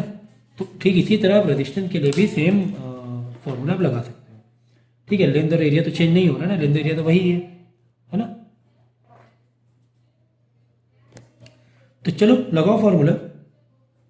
नया R कितना आया 16.4, ओरिजिनल पहले जो 0 सेल्सियस पे था, रूम टेम्परेचर पे था, R0 वो कितना था 10 ओम्स था, ओके।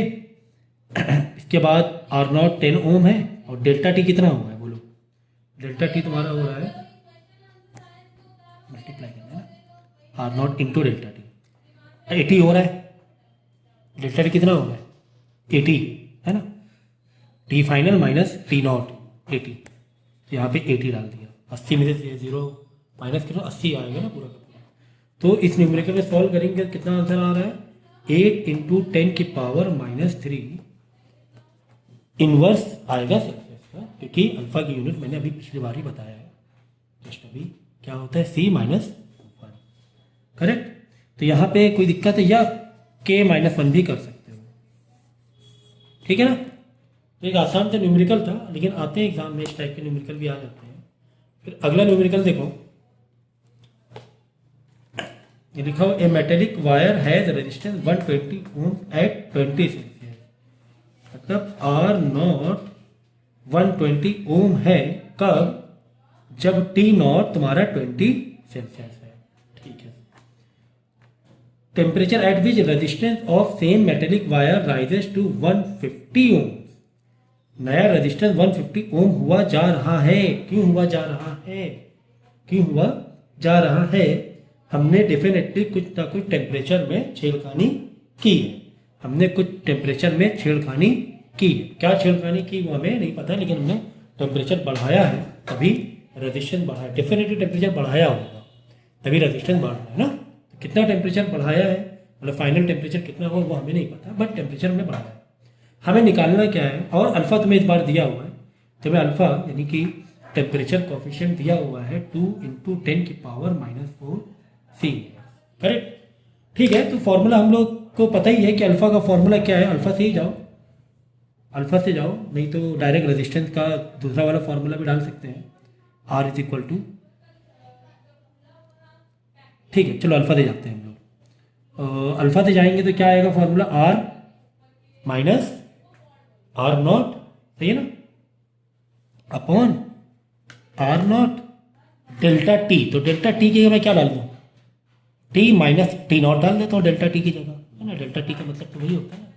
वैल्यूज को तुम क्या करो, सब्स्टिट्यूट कर दो तेजी से, और तुम्हें चाहिए ये वाला टी, है ना। डेल्टा टी तो टी नॉट तो तुम्हें दे ही, ठीक है चलो। तो क्या करें, इसको ऊपर ले लेंगे, आर को ऊपर ले लो, पूरे को ऊपर ले लो, इसको ऊपर ले लो सिर्फ इसको, क्योंकि हमें टी चाहिए ना यहाँ से, तो ये पूरे वाले को ऊपर, अल्फा को नीचे ले लेंगे। तो टी माइनस टी नॉट मैंने ऊपर ले लिया, मल्टीप्लाई में था, इधर आके ऊपर आ गया, R minus R not into alpha. तो तुम्हें ये टी नहीं मालूम है, तो टी नॉट कितना है, टी नॉट है तुम्हारा 20 is equal to R minus R not, R में दिया हुआ 150 और नॉट दिया हुआ 120 ओम, आर नॉट है 120 इंटू अल्फा की वैल्यू तुम्हें ये दी हुई है 2 इंटू 10 की पावर -4, ठीक है। तो इसको तुम सॉल्व करना, और -20 उधर जाके क्या हो जाएगा, +20 हो जाएगा।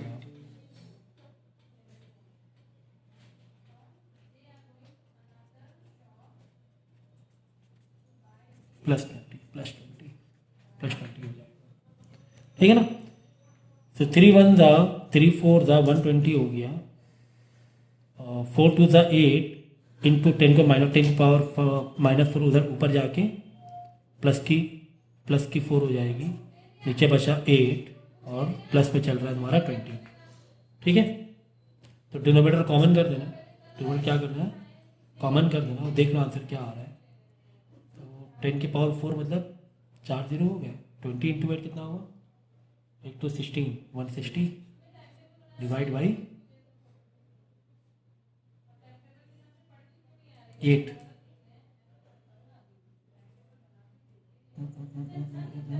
चेक कर लो एक बार है, 10 की पावर -4 है ना, 10 की पावर -4 160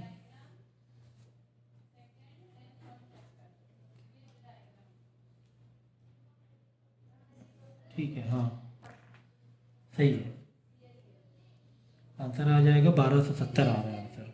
कैलकुलेट कर लो फटाफट, सेल्सियस लिखना क्योंकि टेम्परेचर निकाले हैं 1270। तो फाइनल टेम्परेचर आया, टी फाइनल आया कितना, 1270। यानी तुमने कितना टेम्परेचर बढ़ा दिया है, तुमने कितना टेम्परेचर बढ़ा दिया है, डेल्टा टी कितना हुआ तुम्हारा, डेल्टा टी मतलब T minus T not, 1270 minus T not तुम्हारा है 20, ये 1250 तुमने टेम्परेचर बढ़ा दिया है क्या, इतना ज़्यादा, कितना 1270 आ रहा है, 1230, 1250 प्लस 20, ये 1230, हाँ 1220 आ रहा है ना, ठीक है 1270 सही है।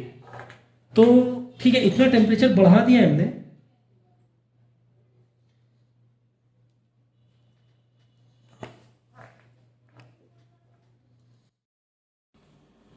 तो अब हम लोग पढ़ेंगे आज, जैसा कि टॉपिक हमारा चल रहा था टेम्परेचर और रेजिस्टिविटी के पॉइंट ऑफ व्यू से टॉपिक हमारा चल रहा था, ठीक है ना, कि टेम्परेचर बढ़ाने से रेजिस्टेंस बढ़ रहा है क्योंकि रेजिस्टिविटी बढ़ रहा है टाउ टाइम की वजह से, रिलैक्सेशन टाइम की वजह से, सही ना। यही बातें हो रही थी कि नहीं हो रही थी, ये बताइए, पहले हम लोग यही बातें कर रहे थे ना। तो अब बात पहले क्या थी, किसकी बात की थी हम लोग ने, पहले कंडक्टर की बातें की थी, है ना। मीडियम जो हमारा था करंट फ्लो का, यानी रेजिस्टेंस का जो बिहेवियर देखा था, हम लोगों ने बात किया था कंडक्टर पर, किस पे बात किया था, कंडक्टर पर। अब बात करेंगे किस पे, सेमी कंडक्टर। अब बात किस पे करेंगे, सेमी कंडक्टर पर, ठीक है ना। सेमी कंडक्टर के ऊपर एग्जाम्पल के तौर पे सिलिकॉन हुआ, जर्मेनियम हुआ,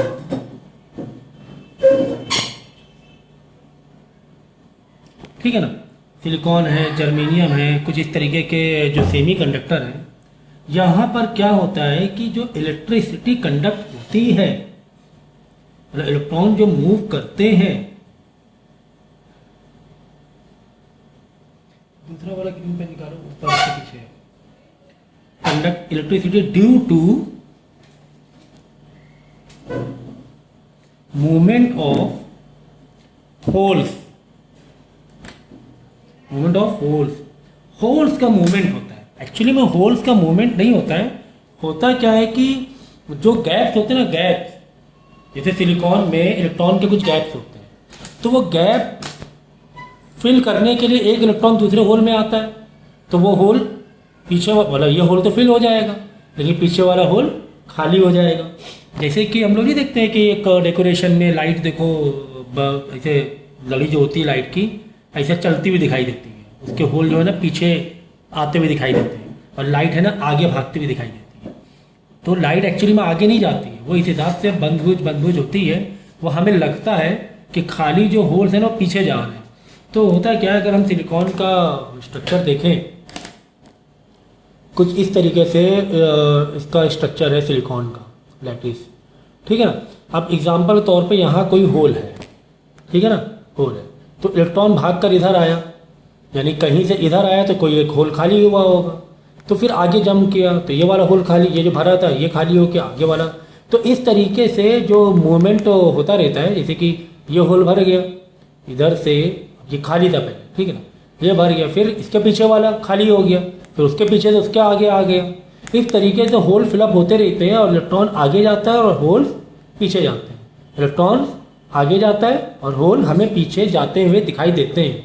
एक कॉमन सेंस लगाओ ना कि यहाँ पे समझो कि ऐसे पूरी लाइन है, बीच में कोई एक ऐसा होल खाली, इलेक्ट्रॉन आगे गया, पीछे का होल खाली हुआ, फिर पीछे इलेक्ट्रॉन आगे आया, फिर इधर का होल खाली हो गया, फिर पीछे वाला इलेक्ट्रॉन और आगे आया, फिर पीछे का होल खाली हो गया। इस तरीके से होल जो तुम्हें है ना वो पीछे जाते हुए दिखाई देंगे। वैसे भी आपको चैप्टर है सेमीकंडक्टर आगे, तो जिसमें और भी हम लोग डिटेल में पढ़ेंगे किस तरीके से सिलिकॉन में इलेक्ट्रॉन्स फ्लो करते हैं, ठीक है ना। तो ये देखना मूवमेंट ऑफ होल, तो एक्चुअली में होल के मूवमेंट नहीं होता है, वो फिलअप होता है, आगे चल के आगे जाके पीछे होल खाली होता रहता है, जगह वैकेंट होती रहती है, तो हमको लगता है कि होल्स है ना ऐसे से पीछे जा रहा है, ऐसा लगता है हम लोगों को। तो उसी को हम लोग फिर बोलते हैं करंट का फ्लो उसी डायरेक्शन में हो रहा है, क्योंकि इलेक्ट्रॉन इधर है, हमें पता है कि करंट का फ्लो जो कन्वेंशन है क्या है, करंट का फ्लो कहाँ होता है, अपोजिट टू इलेक्ट्रॉन डायरेक्शन। तो इलेक्ट्रॉन के अपोजिट डायरेक्शन होल भी हुआ है ना, इलेक्ट्रॉन इधर गया, इधर होल पीछे आया, फिर इलेक्ट्रॉन इधर आया तो पीछे होल आ गया, है ना, यानी होल तो पीछे जाते हुए दिखाई दे रहे हैं, इलेक्ट्रॉन आगे जाते हुए दिखाई दे रहे हैं, तो इलेक्ट्रॉन्स के अपोजिट ही हुआ ना मूवमेंट ऑफ होल, तो हम इसी के डायरेक्शन को करंट का डायरेक्शन ही मान लेते हैं,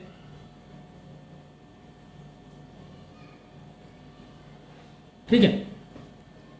Which is basically an empty seat of electron, lack of electron at position where one could exist. Okay, तो जितने ज़्यादा होल तुम्हें ज़्यादा रहेंगे, यानी कि होल जितने ज़्यादा होंगे उतने ही ज़्यादा इलेक्ट्रॉन्स भी मूव करेंगे, ठीक है। तो स्ट्रक्चर मैंने दिखा दिया था सिलिकॉन का, किस तरीके से इसका स्ट्रक्चर है। तो ये तो हो गया सेमीकंडक्टर पर क्या करंट फ्लो करने की टेंडेंसी।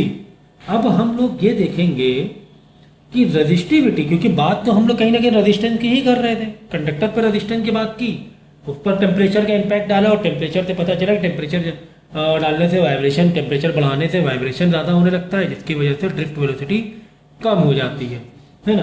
तो अब इसमें भी यही बात करेंगे कि सेमीकंडक्टर पर रेजिस्टिविटी इन सेमीकंडक्टर,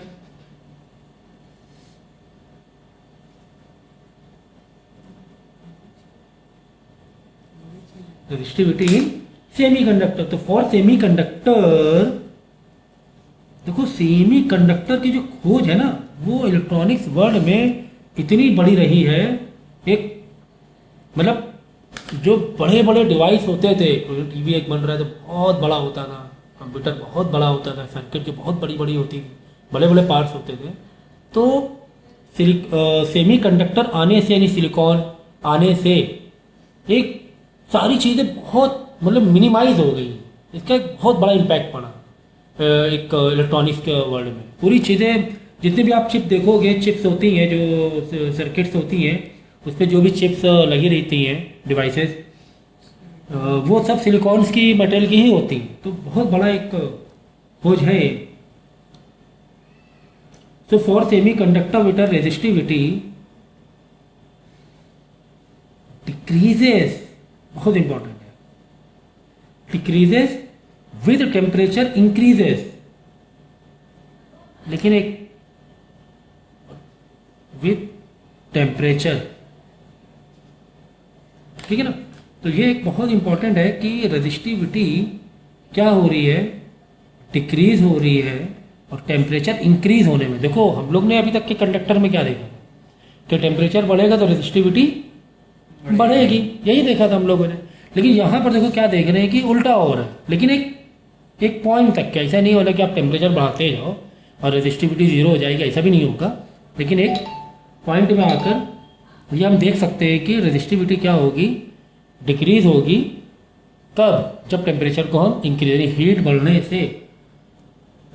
तो ये बात हो रही है इंक्रीजेज एज कंडक्टिविटी इंक्रीजेज, ठीक है ना, विद टेम्परेचर इंक्रीजेज, मतलब कि एक तरह से कंडक्टिविटी इंक्रीजेज हुआ, रेजिस्टिविटी डिक्रीज होना मतलब क्या होगा, कंडक्टिविटी इंक्रीज होना, है ना।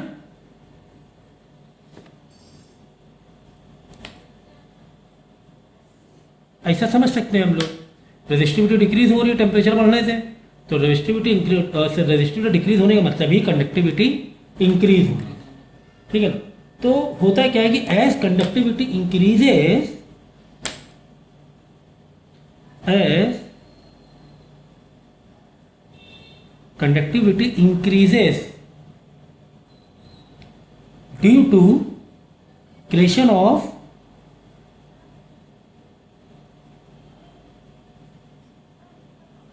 मोर चार्ज कैरियर, ठीक है ना। तो काफ़ी सारी चीज़ें आप लोग सेमीकंडक्टर में पढ़ोगे कि चार्ज कैरियर मतलब क्या, कि जो होल्स है ना उसी को हम लोग क्या कह रहे हैं, चार्ज कैरियर कह रहे हैं, विद टेम्परेचर, ठीक है ना।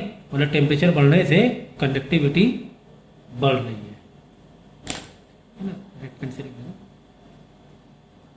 ये हमने समझा। तो कह सकते हैं हम लोग, अगर एक सिंबॉलिक वे से शॉर्ट में समझना चाहें तो इस तरीके से भी कह सकते हैं कि टेम्परेचर बढ़ा, ठीक है सर, बढ़ा, फिर क्या हुआ, होल्स बढ़े। हाँ, टेम्परेचर बढ़ने से एक्चुअली में होल्स बढ़ते हैं, वाइब्रेशन होता है ना, होल बढ़ जाते हैं, इधर उधर भागने लगते हैं इलेक्ट्रॉन, तो होल बढ़ते हैं। होल बढ़ेंगे तो क्या होगा, चार्ज कैरियर बढ़ेगा, कंडक्टिविटी बढ़ेगी, होल बढ़ गए ना, वाइब्रेशन, इलेक्ट्रॉन अपनी जगह से छूटने लगे टेम्परेचर बढ़ाने से। होल चाहिए, होल्स सेमीकंडक्टर को, क्या आके कोई दूसरा आके बैठा है, सीट खाली कर, समझे। तो कंडक्टिविटी बढ़ेगी का मतलब ही क्या होता है कि रेजिस्टिविटी क्या हो रही है, घट रही है। तो मेन फैक्टर अगर रेजिस्टिविटी घटने का तो कंडक्टिविटी से लो तो ज़्यादा बेहतर है कि कंडक्टिविटी बढ़ना मतलब रेजिस्टिविटी घटना। तो ऐसे मत कहो कि रेजिस्टिविटी घटने से कंडक्टिविटी बढ़ रही है, ऐसे कहेंगे कंडक्टिविटी बढ़ने से रेजिस्टिविटी घट रही है, सिर्फ सेमीकंडक्टर, तो ये कहना ज़्यादा सही है, ठीक है ना। किस तरीके से कहेंगे, ये सीक्वेंस ये है, टेम्परेचर बढ़ा, होल से बढ़े, चार्ज कैरियर बढ़ा, कंडक्टिविटी बढ़ी, तो कंडक्टिविटी बढ़ने का मतलब ही क्या होता है कि रेजिस्टिविटी घट रही है, ठीक है ना। तो फॉर्मूले में अगर आप दिखाएंगे तो हमें पता ही है कि resistivity is equal to 1 plus alpha delta T. ये तो फॉर्मूला हम लोगों ने देखा हुआ है और उसके न्यूमेरिकल भी हम लोगों ने किए हुए हैं, ठीक है।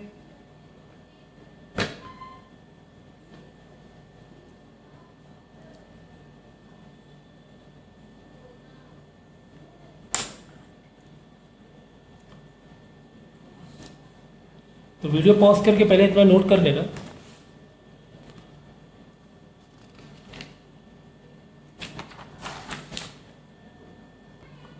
तो ये न्यूमेरिकल जस्ट एक ये है एमसीक्यूज है, इसलिए मैं डायरेक्ट आपको यहाँ पे स्क्रीन से दिखा रहा हूँ, ठीक है, तो टाइम बच जाएगा। क्या लिखा, बाई इंक्रीजिंग द टेम्परेचर, देखो the specific resistance of a conductor and semiconductor, ठीक है ना। तो पहले कंडक्टर है, बाद में क्या है, सेमीकंडक्टर है। पहले क्या है, कंडक्टर है, तो कंडक्टर का टेम्परेचर बढ़ाने से कंडक्टर में क्या होगा, क्या चीज़, रेजिस्टेंस बढ़ेगा कंडक्टर का, ये हमने पहले देखा है, कंडक्टर में रेजिस्टेंस बढ़ता है टेम्परेचर बढ़ाने से, ठीक है ना। और सेमीकंडक्टर का डिक्रीज होता है रेजिस्टिविटी, सेमीकंडक्टर की रेजिस्टिविटी डिक्रीज होती है। यही तो देखा है हमने ना, उल्टा होता है ना सेमीकंडक्टर में। तो इंक्रीज कॉमा डिक्रीज, सी वाला ऑप्शन है ये। इंक्रीज मतलब कंडक्टर का इंक्रीज, सेमीकंडक्टर डिक्रीज, ठीक है। तो ये चीज़ देखी हुई है। साथ में देखो मैं ग्राफ भी दिखा देता हूँ आपको, ये आप वीडियो पॉज करके नोट करना, ठीक है। मैं यहाँ पे थोड़ा सा टाइम सेव करने के लिए कर रहा हूँ ऐसा। तो यहाँ पर मुझे लगेगा कि मुझे नोट लिख कर दिखाना है तो मैं वैसे ही करूँगा, ठीक है। देखो, so alpha is a proton for metal 0.004 degree for Cu। Copper में क्या होता है बोलो? कॉपर तुम्हारा कंडक्टर है क्या? कंडक्टर तो है, अच्छा कंडक्टर है, अच्छा कंडक्टर है ना। कॉपर तो क्या है? अच्छा कंडक्टर है तो, ठीक है ना। और कार्बन सेमीकंडक्टर है, ठीक है ना। कार्बन सेमीकंडक्टर में चला जाएगा। तो यहाँ कार्बन हुआ, सिलिकॉन हुआ, जर्मेनियम हुआ। तो कॉपर में आप देखोगे कि एक जो रेजिस्टिविटी यानी अल्फा जो है, अल्फा रेजिस्टिविटी और टेम्परेचर से क्या निकलेगा? अल्फा निकलेगा ना, एक कोफिशिएंट निकलेगा। वो कहीं ना कहीं से इंक्रीजिंग ऑर्डर पे है ना, इंक्रीजिंग ऑर्डर में। अल्फा पॉजिटिव है, पॉजिटिव मतलब ये इसका जो कोफिशिएंट है टेम्परेचर का, पॉजिटिव होना मतलब स्लोप अपवर्ड जाना, ऊपर जाना, कि टेम्परेचर बढ़ा रहे हैं और रेजिस्टिविटी हमारी बढ़ रही है। बट साथ ही जब तुम सेमी कंडक्टर या इंसुलेटर देखोगे, अब इंसुलेटर में ठीक है हम कह सकते हैं रेजिस्टिविटी, जबकि इंसुलेटर में तो कंडक्टिंग होती ही नहीं है। बट फिर भी ग्राफ वाइज हम रिप्रेजेंट कर सकते हैं क्या, कि हीट बढ़ाने से, टेम्परेचर बढ़ाने से जो अल्फा है ना, अल्फा देखो निगेटिव जा रहा है। निगेटिव जा रहा है कि नहीं जा रहा है? एक निगेटिव जा रहा है कि नहीं? ये ग्राफ, तो ये ग्राफ देखो थोड़ा कर्व में है। तो कर्व का मतलब यही हुआ कि एक पॉइंट में आके वो कांस्टेंट हो जाएगा। अब इसका मतलब ये नहीं कि तुम टेम्परेचर बढ़ाते जाओ तो रेजिस्टिविटी जीरो हो जाएगी, जीरो नहीं हो रही। देखो लाइन आगे जाके स्ट्रेट होती जा रही है, यानी एक पॉइंट में आके यहाँ पर आकर कांस्टेंट हो जाएगा, यहाँ पर आके कांस्टेंट हो जाएगा, ठीक है। ओके,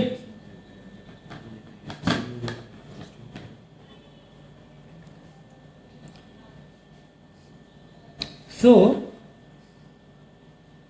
अगर हम कुछ एलॉयज की बात करें, मैग्नीनियम हुआ, ठीक है। अब इसमें देखो बिल्कुल नहीं के बराबर है, लेकिन फिर भी है।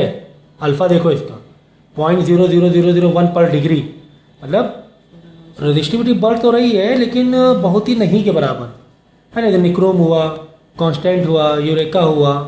तो ये बहुत ही इम्पॉर्टेंट कॉन्सेप्ट यहाँ पे समझना है आपको, कि ये जो मटेरियल है, ये जो बॉडी है, एलॉयज हैं, इसमें करंट तो दौड़ रहा है, हाँ फ्लो तो कर रहा है, लेकिन अगर तुम रेजिस्टिविटी देखोगे तो बिल्कुल नहीं के बराबर बढ़ रही है भाई। तभी तो ये सब चीज़ें कहाँ पे यूज होती है निक्रोम। अगर इसमें इसमें अगर हम टेम्परेचर बहुत ज़्यादा बढ़ जाए तो रेजिस्टिविटी बहुत ज़्यादा बढ़ जाएगी, तो करंट फ्लो करेगा ही नहीं फिर। लेकिन ये सब देखो मटेरियल का यूज़ हम लोग बल्ब में करते हैं, निक्रोम बल्ब में यूज़ करते हैं। कोई हीट का फ़ायदा लेते हैं कि नहीं लेते हैं? क्यों हीट का फ़ायदा लेते हैं? क्योंकि ये इसमें करंट दौड़ने, मतलब उसका टेम्परेचर जितना बढ़ा दो, एक करंट फ्लो हो रहा है इसमें।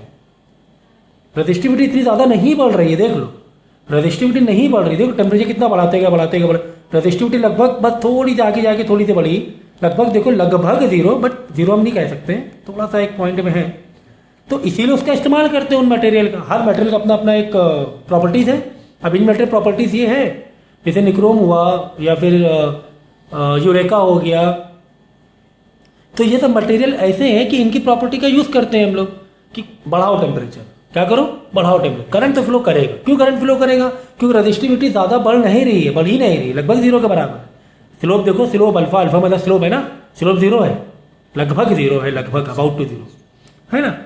तो कॉन्सेप्ट समझ में आया। इसीलिए इसमें इन चीज़ों का हम लोग है ना उस पर्टिकुलर एप्लीकेशन लेते हैं, कि चलो हम फ़ायदा उठाएं इस चीज़ का, कि इसमें है ना टेम्परेचर बहुत बढ़ाने से भी करंट फ्लो हो रहा है, फिर भी करंट फ्लो, इतनी रेजिस्टिविटी नहीं मिल रही। रेजिस्टिविटी बहुत मिल रही होती, बहुत ज़्यादा मिल रही होती, तो हमें दिक्कत होती, हम ये एप्लीकेशन नहीं ले पाते, है कि नहीं। अब जैसे कि हीटर जो होते हैं हमारे, उसमें भी यही सब तो वायर मेटल यूज होता है। हीटर में हाथ सेकने के लिए सर्दियों में लगाया जाता है कि नहीं लगाया जाता, हाँ यही सब यूज होता है। अब कंडक्टर देख लो, कुछ कंडक्टर ऐसे हैं जैसे कि मर्क्यूरी हुआ, becoming super conductor. Super conductor at very very low temperature, मतलब लो टेम्परेचर में भी सुपर कंडक्टर जैसा काम करने लगता है। बिल्कुल ठीक है ना, मतलब रेजिस्टिविटी अबाउट टू जीरो हम कह सकते हैं, ठीक है ना। जैसे 4K में हमने देखा, 4K में देखा हमने, ठीक है।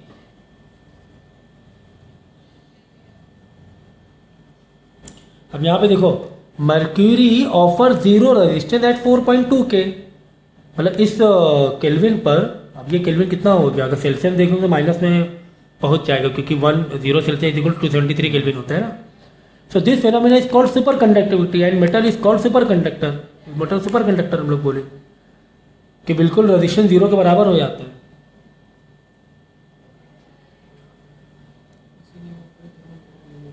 ठीक है, एक पॉइंट में, लेकिन फिर उसके बाद आपकी रेजिस्टिविटी बढ़ेगी।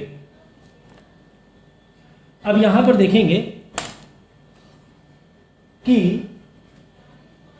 रेजिस्टिविटी, हम लोग देखो बात किसकी कर रहे हैं, रेजिस्टेंस रेजिस्टिविटी की ही के पॉइंट ऑफ व्यू से ही बातें कर रहे हैं। हमने सेमीकंडक्टर पढ़ा है, लेकिन सेमीकंडक्टर को इलेक्ट्रॉन के फ्लो या सेमीकंडक्टर कैसे काम कर रहा है उस पॉइंट ऑफ व्यू से नहीं पढ़ा। हमने वही देखा है कि टेम्परेचर का रेजिस्टेंस पे क्या असर पड़ रहा है, कंडक्टिंग में क्या असर पड़ रहा है। सेमीकंडक्टर की स्टडी नहीं की, उसके लिए चैप्टर ही अलग है। तब हम लोग यहाँ पे देखेंगे कि चलो देखते हैं कि और रेजिस्टिविटी, चलो इसके अलावा, टेम्परेचर के अलावा क्या इसके जो डायमेंशंस है, लेंथ है, एरिया है कंडक्टर का, क्या उससे भी कुछ फर्क पड़ रहा है। बहुत इंपॉर्टेंट कॉन्सेप्ट है, समझना बेटा। देखो, number 1, variation with length, variation with length. तो हमने क्या किया, वायर को, एक कंडक्टर था हमारे पास, ठीक है, थोड़ा सा ड्राइंग को एडजस्ट कर लेना मेरी, ठीक है। तो एल लेंथ थी, पूरी लेंथ कितनी थी, एल थी। हमने क्या किया, इसको काट के L/2 कर लिया। इसको चलो ग्रीन पेन से करें, इसको काट के क्या कर लिया, यहाँ पे करते हैं L/2, क्रॉस सेक्शन एरिया वही है, L/2 कर लिया, L/2 कर लिया। अब हमें ये बताना है कि बताओ कि रेजिस्टेंस हमारा यहाँ पर कितना होगा, क्या इम्पैक्ट पड़ जाएगा। ठीक है, अगर length, if length is equal to L, अगर लेंथ एल होती है तो क्या हमारा रेजिस्टेंस का फॉर्मूला होता है, बोलो। Resistance is equal to rho L upon A, L की जगह पूरी लेंथ रख दी, ठीक है सर। और अगर हम लेंथ को आधा कर दें, यानी L/2 कर दें, तो क्या होता है, चलो रेजिस्टेंस, नया resistance dash R dash is equal to, ये 2 नीचे आ जाएगा, 2 इंटू ए, तो R डैश, तो क्या करो, ये पार्ट हटा दो, ये इसका मतलब क्या है, this is your R, original R है ना, रो L/A, रो L/ ओरिजिनल R, यानी कि ओरिजिनल R लिखा अपॉन 2। हाँ, हमें ये पता चला if length half, so resistance also half, ये चीजें पता चली। अगर क्रॉस सेक्शन एरिया में छेड़खानी नहीं की है तो, ठीक है ना। चलो एक ये इम्पैक्ट देखा, और इम्पैक्ट देखेंगे, और क्या होता है, ठीक है। चलो हम क्या करें मालूम है, हम एक काम करेंगे, हमने यहां तो काटा था, अब हम क्या करेंगे, इसको स्ट्रेच करेंगे। If condition number 2, if wire stretched to 2L, देखो वर्डिंग समझना जरा बेटा, स्ट्रेच हमने 2L किया, स्ट्रेच किया है, L को 2L नहीं किया है, L को, इधर सुन लो बेटा, बहुत इंपॉर्टेंट है, L को 2L नहीं किया, एक्स्ट्रा वायर लाके जोड़ा नहीं है, इसी वायर को खींच के 2L कर दिया, स्ट्रेच वर्ड है, इसका मतलब पक्का पक्का पक्का तुम्हारा क्रॉस सेक्शन एरिया में तो फर्क आने वाला है, वायर पतला होने वाला है, खींचा है ना हमने, वायर पतला होगा। ठीक है, अगर डेंसिटी को ना छेड़े तो अज्यूम क्या करो, अज्यूम डेंसिटी रिमेन सेम। ठीक है, अज्यूम कर लो क्या, डेंसिटी रिमेन सेम। चलो अच्छा ठीक है, चलो अच्छा ठीक है। तो हमने स्ट्रेच किया, पहले हमारा कंडक्टर L था और एरिया A था। पहले लेंथ क्या थी L और एरिया क्या था, क्रॉस सेक्शन एरिया A था। लेकिन अब क्या हो गया, अब लेंथ जो हो गई है वो 2L हो गई है और एरिया फिर क्या होगा, एरिया डैश होगा। देखेंगे एरिया क्या होगा, देखेंगे इसका एक फॉर्मूला होता है, वो आपको पता चलेगा। अगर हमें होता क्या है कि अगर हम जितना स्ट्रेच करते जाएंगे लेंथ को, एरिया उसी हिसाब से डिक्रीज होता जाएगा। अगर लेंथ 2L की तो एरिया क्या हो जाएगा, A/2 हो जाएगा। चाहो तो आप डेंसिटी मास के हिसाब से कर लो। देखो मैं यहाँ छोटा सा डेरिवेशन दे तो ऐसा क्यों आया, देखने यहाँ से देखो मास में कुछ फर्क आने वाला है। मास पहले भी वही था, मास अभी भी वही है, अभी वही। चलो मास का डेंसिटी वॉल्यूम का फॉर्मूला था, density is equal to mass upon volume, यानी mass equal to volume into density, volume into density. तो volume into density, volume into density, density same है, दोनों में डेंसिटी रिमेन सेम। चलो density cut गया, बचा volume is equal to volume क्या रख देंगे, एरिया इंटू लेंथ, मतलब ऐसे रख देना, B into H into L, L B H, L into B into H, जिसमें से हमने बी इंटू एच ये रखा, एल को अलग कर दिया। यहाँ पर एरिया इंटू लेंथ, लेकिन यहाँ पे चीज़ें चेंज हो रही ना। यहाँ पे तो ओरिजिनल लेंथ थी, लेंथ को हमने क्या कर दिया, 2L कर दिया। यहाँ पे कुछ डैश होगा, डैश है ना, फर्क पड़ रहा है। वॉल्यूम भी सेम है अभी, ठीक है। अब यहाँ फर्क पड़ना चालू हो जाएगा, एरिया नया आएगा क्योंकि हमने लेंथ को खींचा है, एरिया कम होने वाला है, कुछ होने वाला है एरिया में। तो देखते हैं क्या होने वाला है। लेंथ को हमने क्या कर दिया, 2L कर दिया, तो area dash 2L, L dash क्या हो गया, 2L हो गया। तो AL is equal to 2A, 2 इधर आ गया, 2AL, L ये है लेंथ, ओरिजिनल लेंथ आ गई ना, जो थी ओरिजिनल लेंथ LL। अरे भाई L से L कट गया, तो नया जो एरिया आ गया क्या हो गया, 2 एरिया हो गया, डबल हो गया, है कि नहीं, डबल एरिया हो गया। समझिए, area into length, volume area into length, जिसमें से ये वाला L2L हो गया, ठीक है ना, ये L क्या हो गया, 2L हो गया, 2L हो गया तो L से L कट जाएगा, तो एरिया क्या हो गया, 2 एरिया हो गया, 2A हो गया।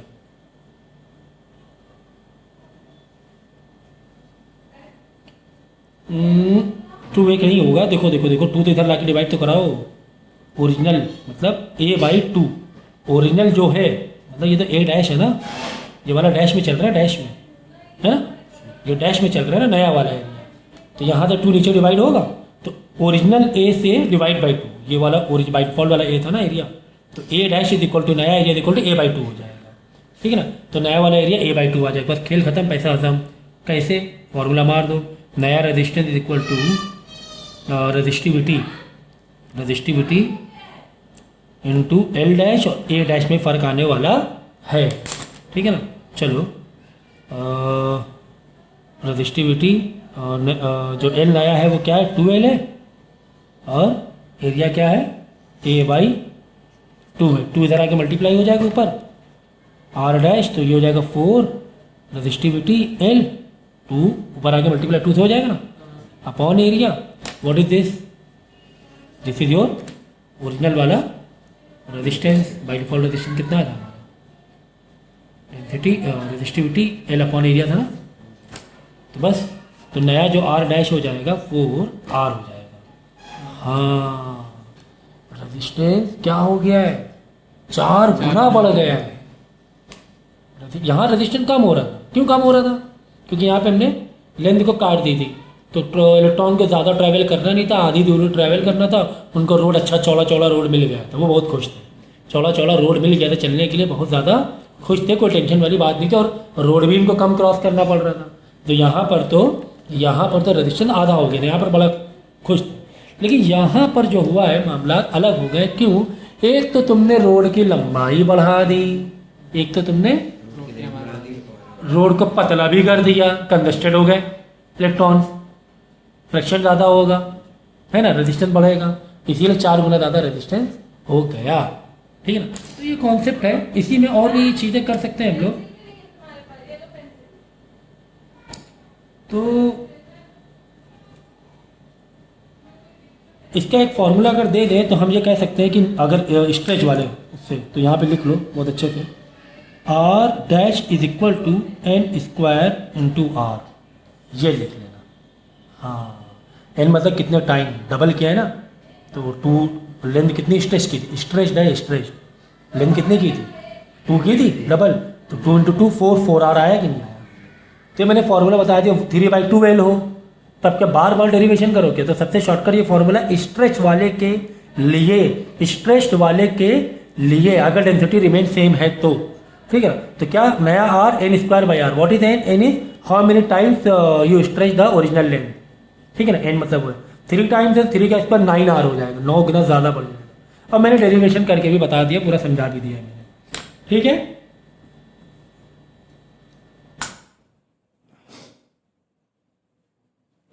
फिर एक न्यूमेरिकल देखेंगे, छोटा सा है, मैं डायरेक्ट है ना स्क्रीन पे दिखा के ओरली समझा दे रहा हूँ, ठीक है ना। देखो लिखा हुआ है the resistance of a wire 20 ohms, ठीक है, आर तुम्हें 20 ओम दिया हुआ है, the wire is stretch to 3 times its length assuming density of metal remain constant. तो न्यू रेजिस्टेंस, जैसा कि मैंने कहा था कि फॉर्मूला आपको बता दिया गया है, R dash is equal to N square R, क्योंकि स्ट्रेच वाला वर्ड, स्ट्रेच वर्ड है ना, लेंथ को एक्स्ट्रा बढ़ाया नहीं, उसे खींचा है हमने। तो 3 टाइम है, 3 का स्क्वायर इंटू नया जो आर है रेजिस्टेंस है बाई डिफॉल्ट 20 है, तो 9 इंटू 20 180, तो रेजिस्टेंस 180 हो रहा है। देख लो भाई 20 ओम था, कितना था 20 था, कितना हो गया 180 हो गया, बाप रे कितना बड़ा हो गया, है ना। ठीक, तुमने खींच दिया है, तुमने एक तो वायर को पतला कर दिया, लंबाई भी बढ़ा रहे हो, डबल डबल डबल तो गेम कर रहे हो, तो डबल गेम में तो ऐसे ही होगा, ठीक है। चलो और भी समझते हैं हम लोग, कंडक्टर में छेड़खानी करके और भी चीज़ों को समझते हैं। अब हम क्या कर रहे हैं मालूम है, एक वायर लिया हमने और उसको ऐसे आधा काट दिया, आधा है ना, देखो आधा स्लाइस कर दिया, ऐसे रखा और ऐसे काट दिया आधा, तो देखते हैं क्या होता है, ठीक है। तो जैसे कि हम जानते हैं resistance is equal to resistivity L by A, ठीक है। अब तो नया रेजिस्टेंस होगा, क्यों, क्योंकि लेंथ तो भी सेम है यहाँ पर L और L है यहाँ पे, लेकिन एरिया A है यहाँ पे, एरिया बाई 2 आप कह सकते हो, ए डैश है तो चलो आधा कर लो, क्रॉस सेक्शन एरिया बाई 2। तो नया जब लोगे तो यहाँ पे क्या हो जाएगा, A/2 हो जाएगा। तो देखते हैं रेजिस्टेंस में कुछ क्या फ़र्क पड़ रहा है क्या, तो लग तो रहा है कि क्योंकि 2 ऊपर आ जाएगा, तो 2 रेजिस्टिविटी L बाई ए, और what is this is your R है ना, ये तो आर ही है ना, देखो ना, तो R dash is equal to 2R हो जाएगा, रेजिस्टेंस बढ़ जाएगा। क्यों रेजिस्टेंस बढ़ रहा है, फिर वही तुम कहीं ना कहीं रोड को पतला ही तो कर रहे हो, तुम रोड को कंजेस्टेड कर रहे हो ना, हटा के फेंक ही दे रहे हो, तो इतने में इलेक्ट्रॉन्स को जाना है, इतने में ही इलेक्ट्रॉन्स को जाना है। तो ये चीज़ें समझ सकते हो। If area increase decrease length kept same, if area increase और डिक्रीज तो वॉल्यूम इज केप्ट सेम। तो इसके लिए फॉर्मूला क्या बनेगा कि सर इसका फॉर्मूला हो सकता है कि इस तरह अगर कांस्टेंट रखा जाए। अच्छा यहाँ पर हम क्या कर रहे हैं पता है, यहाँ पर हम लोग क्या कर रहे हैं, आधा कर रहे हैं, कुल मिला के वॉल्यूम भी आधा कर रहे हैं। ये वायर को हमने क्या किया, आधा किया, और वॉल्यूम को क्या कर दिया, आधा ही हुआ ना वॉल्यूम, पूरा काट के फेंक ही दिया ना। अच्छा एक केस और हो सकता है क्या, अगर एक केस कुछ इस तरीके से हो कि हमारा कंडक्टर ये था, ठीक है, हमने इसको दबा के ऐसे मोटा टाइप का कर दिया,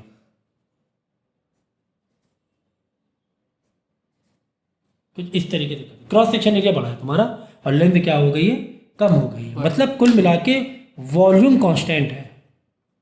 वॉल्यूम क्या है, हाँ वॉल्यूम उतना ही है।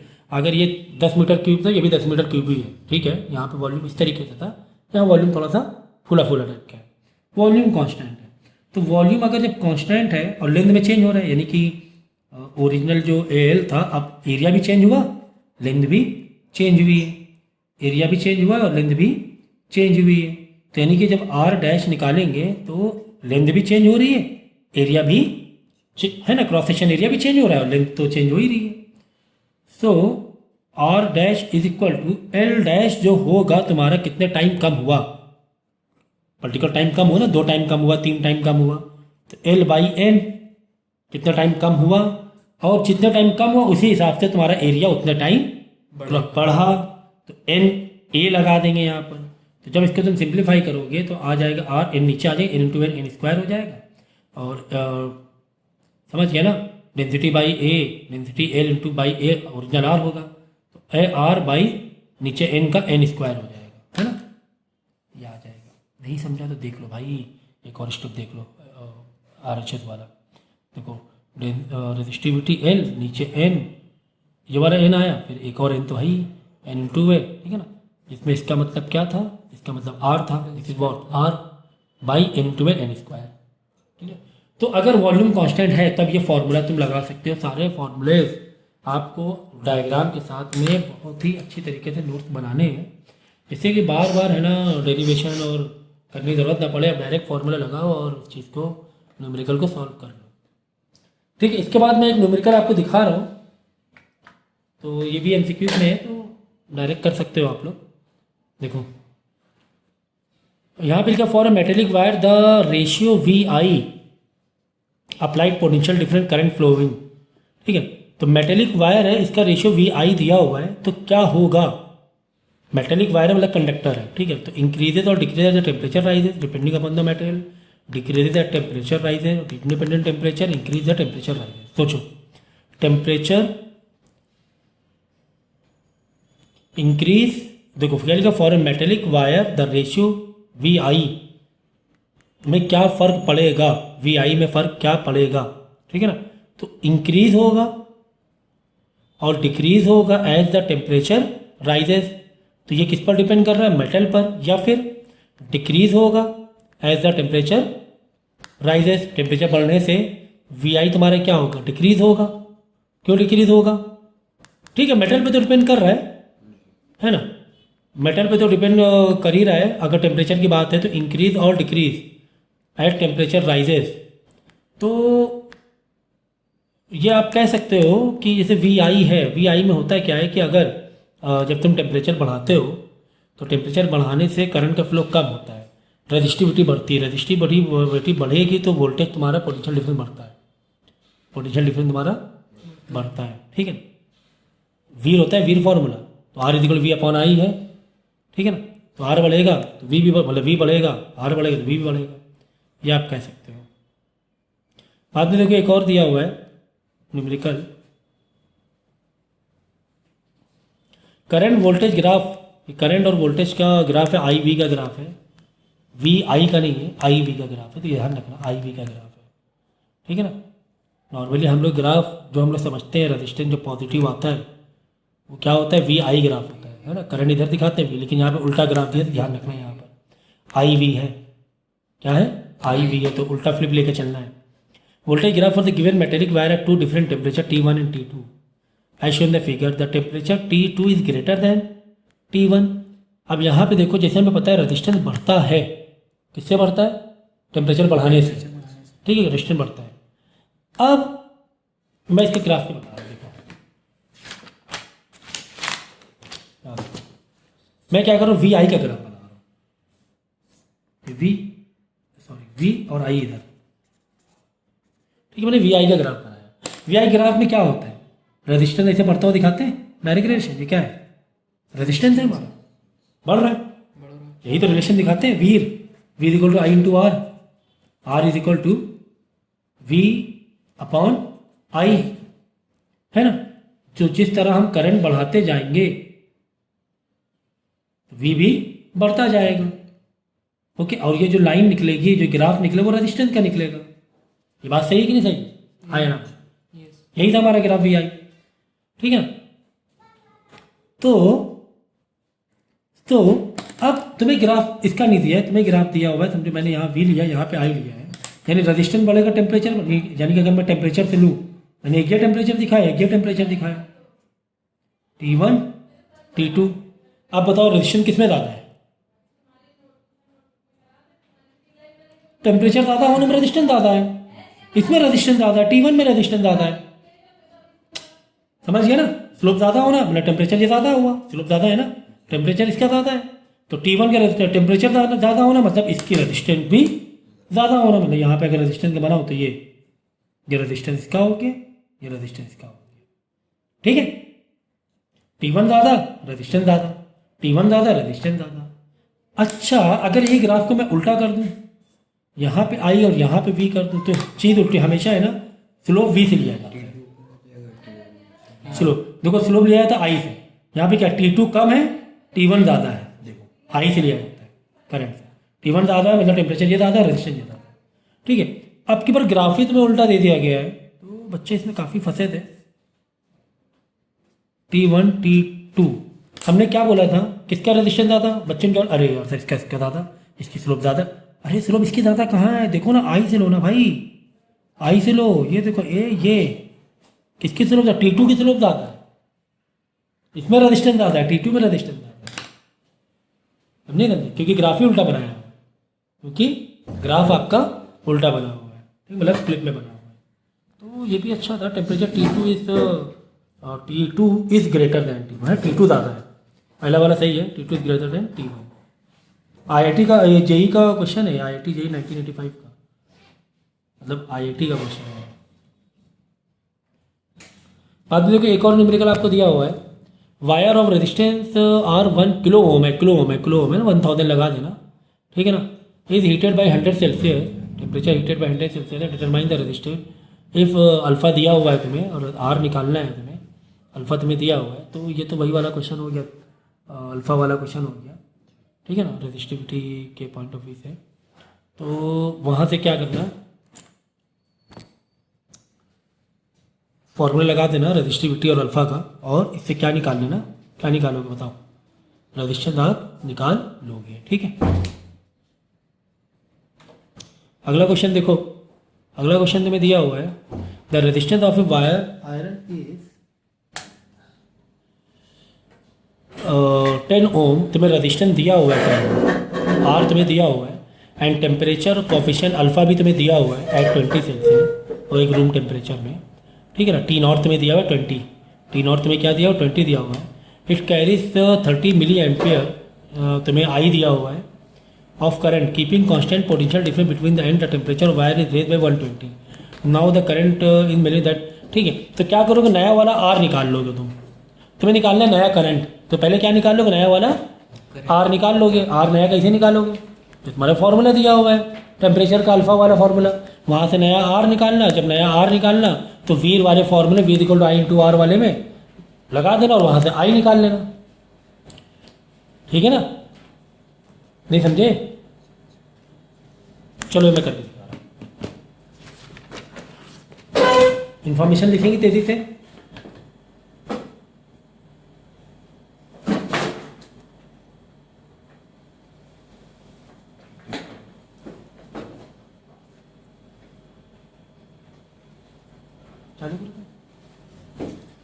R दिया हुआ बाई डिफॉल्ट 10 ओम दिया हुआ है, टेम्परेचर यानी अल्फा तुम्हें दिया है कोफिशिएंट 5 इंटू 10 की पावर -3 पर सेल्सियस, मतलब इनवर्स, ठीक है ना। और T नॉट तुम्हें दिया हुआ है 20 सेल्सियस।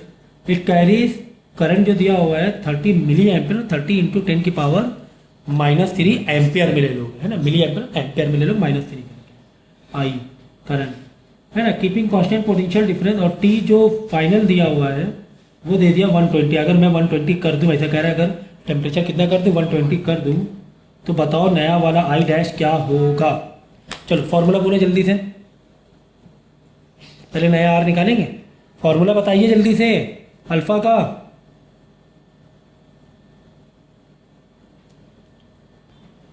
ठीक है, तो ये फॉर्मूला है अल्फा के, एक तो तुम्हारा रेजिस्टिविटी के पॉइंट ऑफ व्यू से और एक है रेजिस्टेंस के पॉइंट ऑफ व्यू से, ठीक है ना। रेजिस्टिविटी रेजिस्टेंस के पॉइंट ऑफ व्यू से, तो रेजिस्टेंस के पॉइंट ऑफ व्यू से चीज़ें दी है, रेजिस्टिविटी दी नहीं है, तो रजिस्टेंस के पॉइंट ऑफ व्यू से हम लोग जाएंगे, हमें आई डैश निकालना है, नया करंट निकालना है वीर वाले फॉर्मूले से, ठीक है ना। तो चलो इसको पूरा करेंगे। तो आर जो आएगा नया वाला वैल्यू को सब्स्टिट्यूट करना शुरू करें, सब्स्टिट्यूट करेंगे। आर नॉट कितना दिया हुआ है, ये आर नॉट है, ठीक है ना, 10 ओम्स। 1 प्लस अल्फा दिया हुआ 5 इंटू -3। टी जो है फाइनल वाला 120 है और इनिशियल है 20। ये है सारी इंफॉर्मेशन तो तुम्हें दी हुई है। 10 इज इक्वल टू, ये हो जाएगा 100, तो 10 की पावर -3 इंटू 100 10 की पावर -2 हो जाएगी, है ना। 100 हो जाएगा ना, मल्टीप्लाई करो तो एक पावर कम हो जाएगी, मतलब बढ़ जाएगी।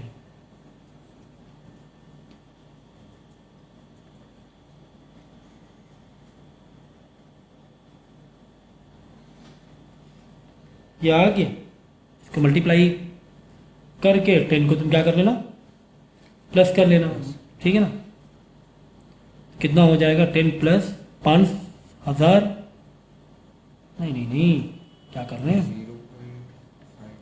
तो R इज इक्वल टू 100 लोगे 1000 प्लस 50 डिवाइड बाई 100, 1050 ना, डिवाइड बाई 100, यानी कि 2 0 से 10.50 रजिस्टेंस बढ़ा है, 10.50 आया ना, रजिस्टेंस बढ़ा है। अच्छा ठीक है, हमें जाना था करंट तक। तो करंट के लिए देखो फॉर्मूला क्या है कि V is equal to, V है ना, V is equal to I into R. I और आर में रिलेशन देखो ना, आई आर में क्या देखो रिलेशन कि आई और आर का क्या है, इनवर्स रिलेशन है। तो I1 upon R1 is equal to, यहाँ पे क्या होगा,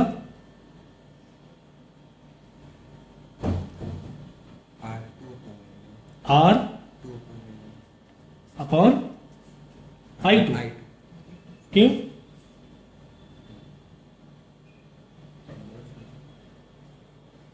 देखो ऐसे लगाओ, I1 यहाँ तो यहाँ पे R1 यहाँ रहेगा, यहाँ I2 रहेगा तो इधर R2 रहेगा, ये ऐसे रहेगा, ठीक है ना।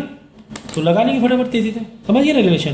देखो I1 का R1 से क्या इनवर्स रिलेशन है ना, R नीचे आएगा ना, I1 का R1 से इनवर्स रिलेशन, बस यही चला। I1 का R1 इधर रखा, I2 इधर, R2 इधर रखा, वैल्यू का सब्स्टिट्यूट यहाँ पे कर लो, चलो तेजी से। कितना है, 30 इंटू 10 के -3 I1 है, और I2 हमें नहीं पता, वही तो ढूंढ रहे हैं।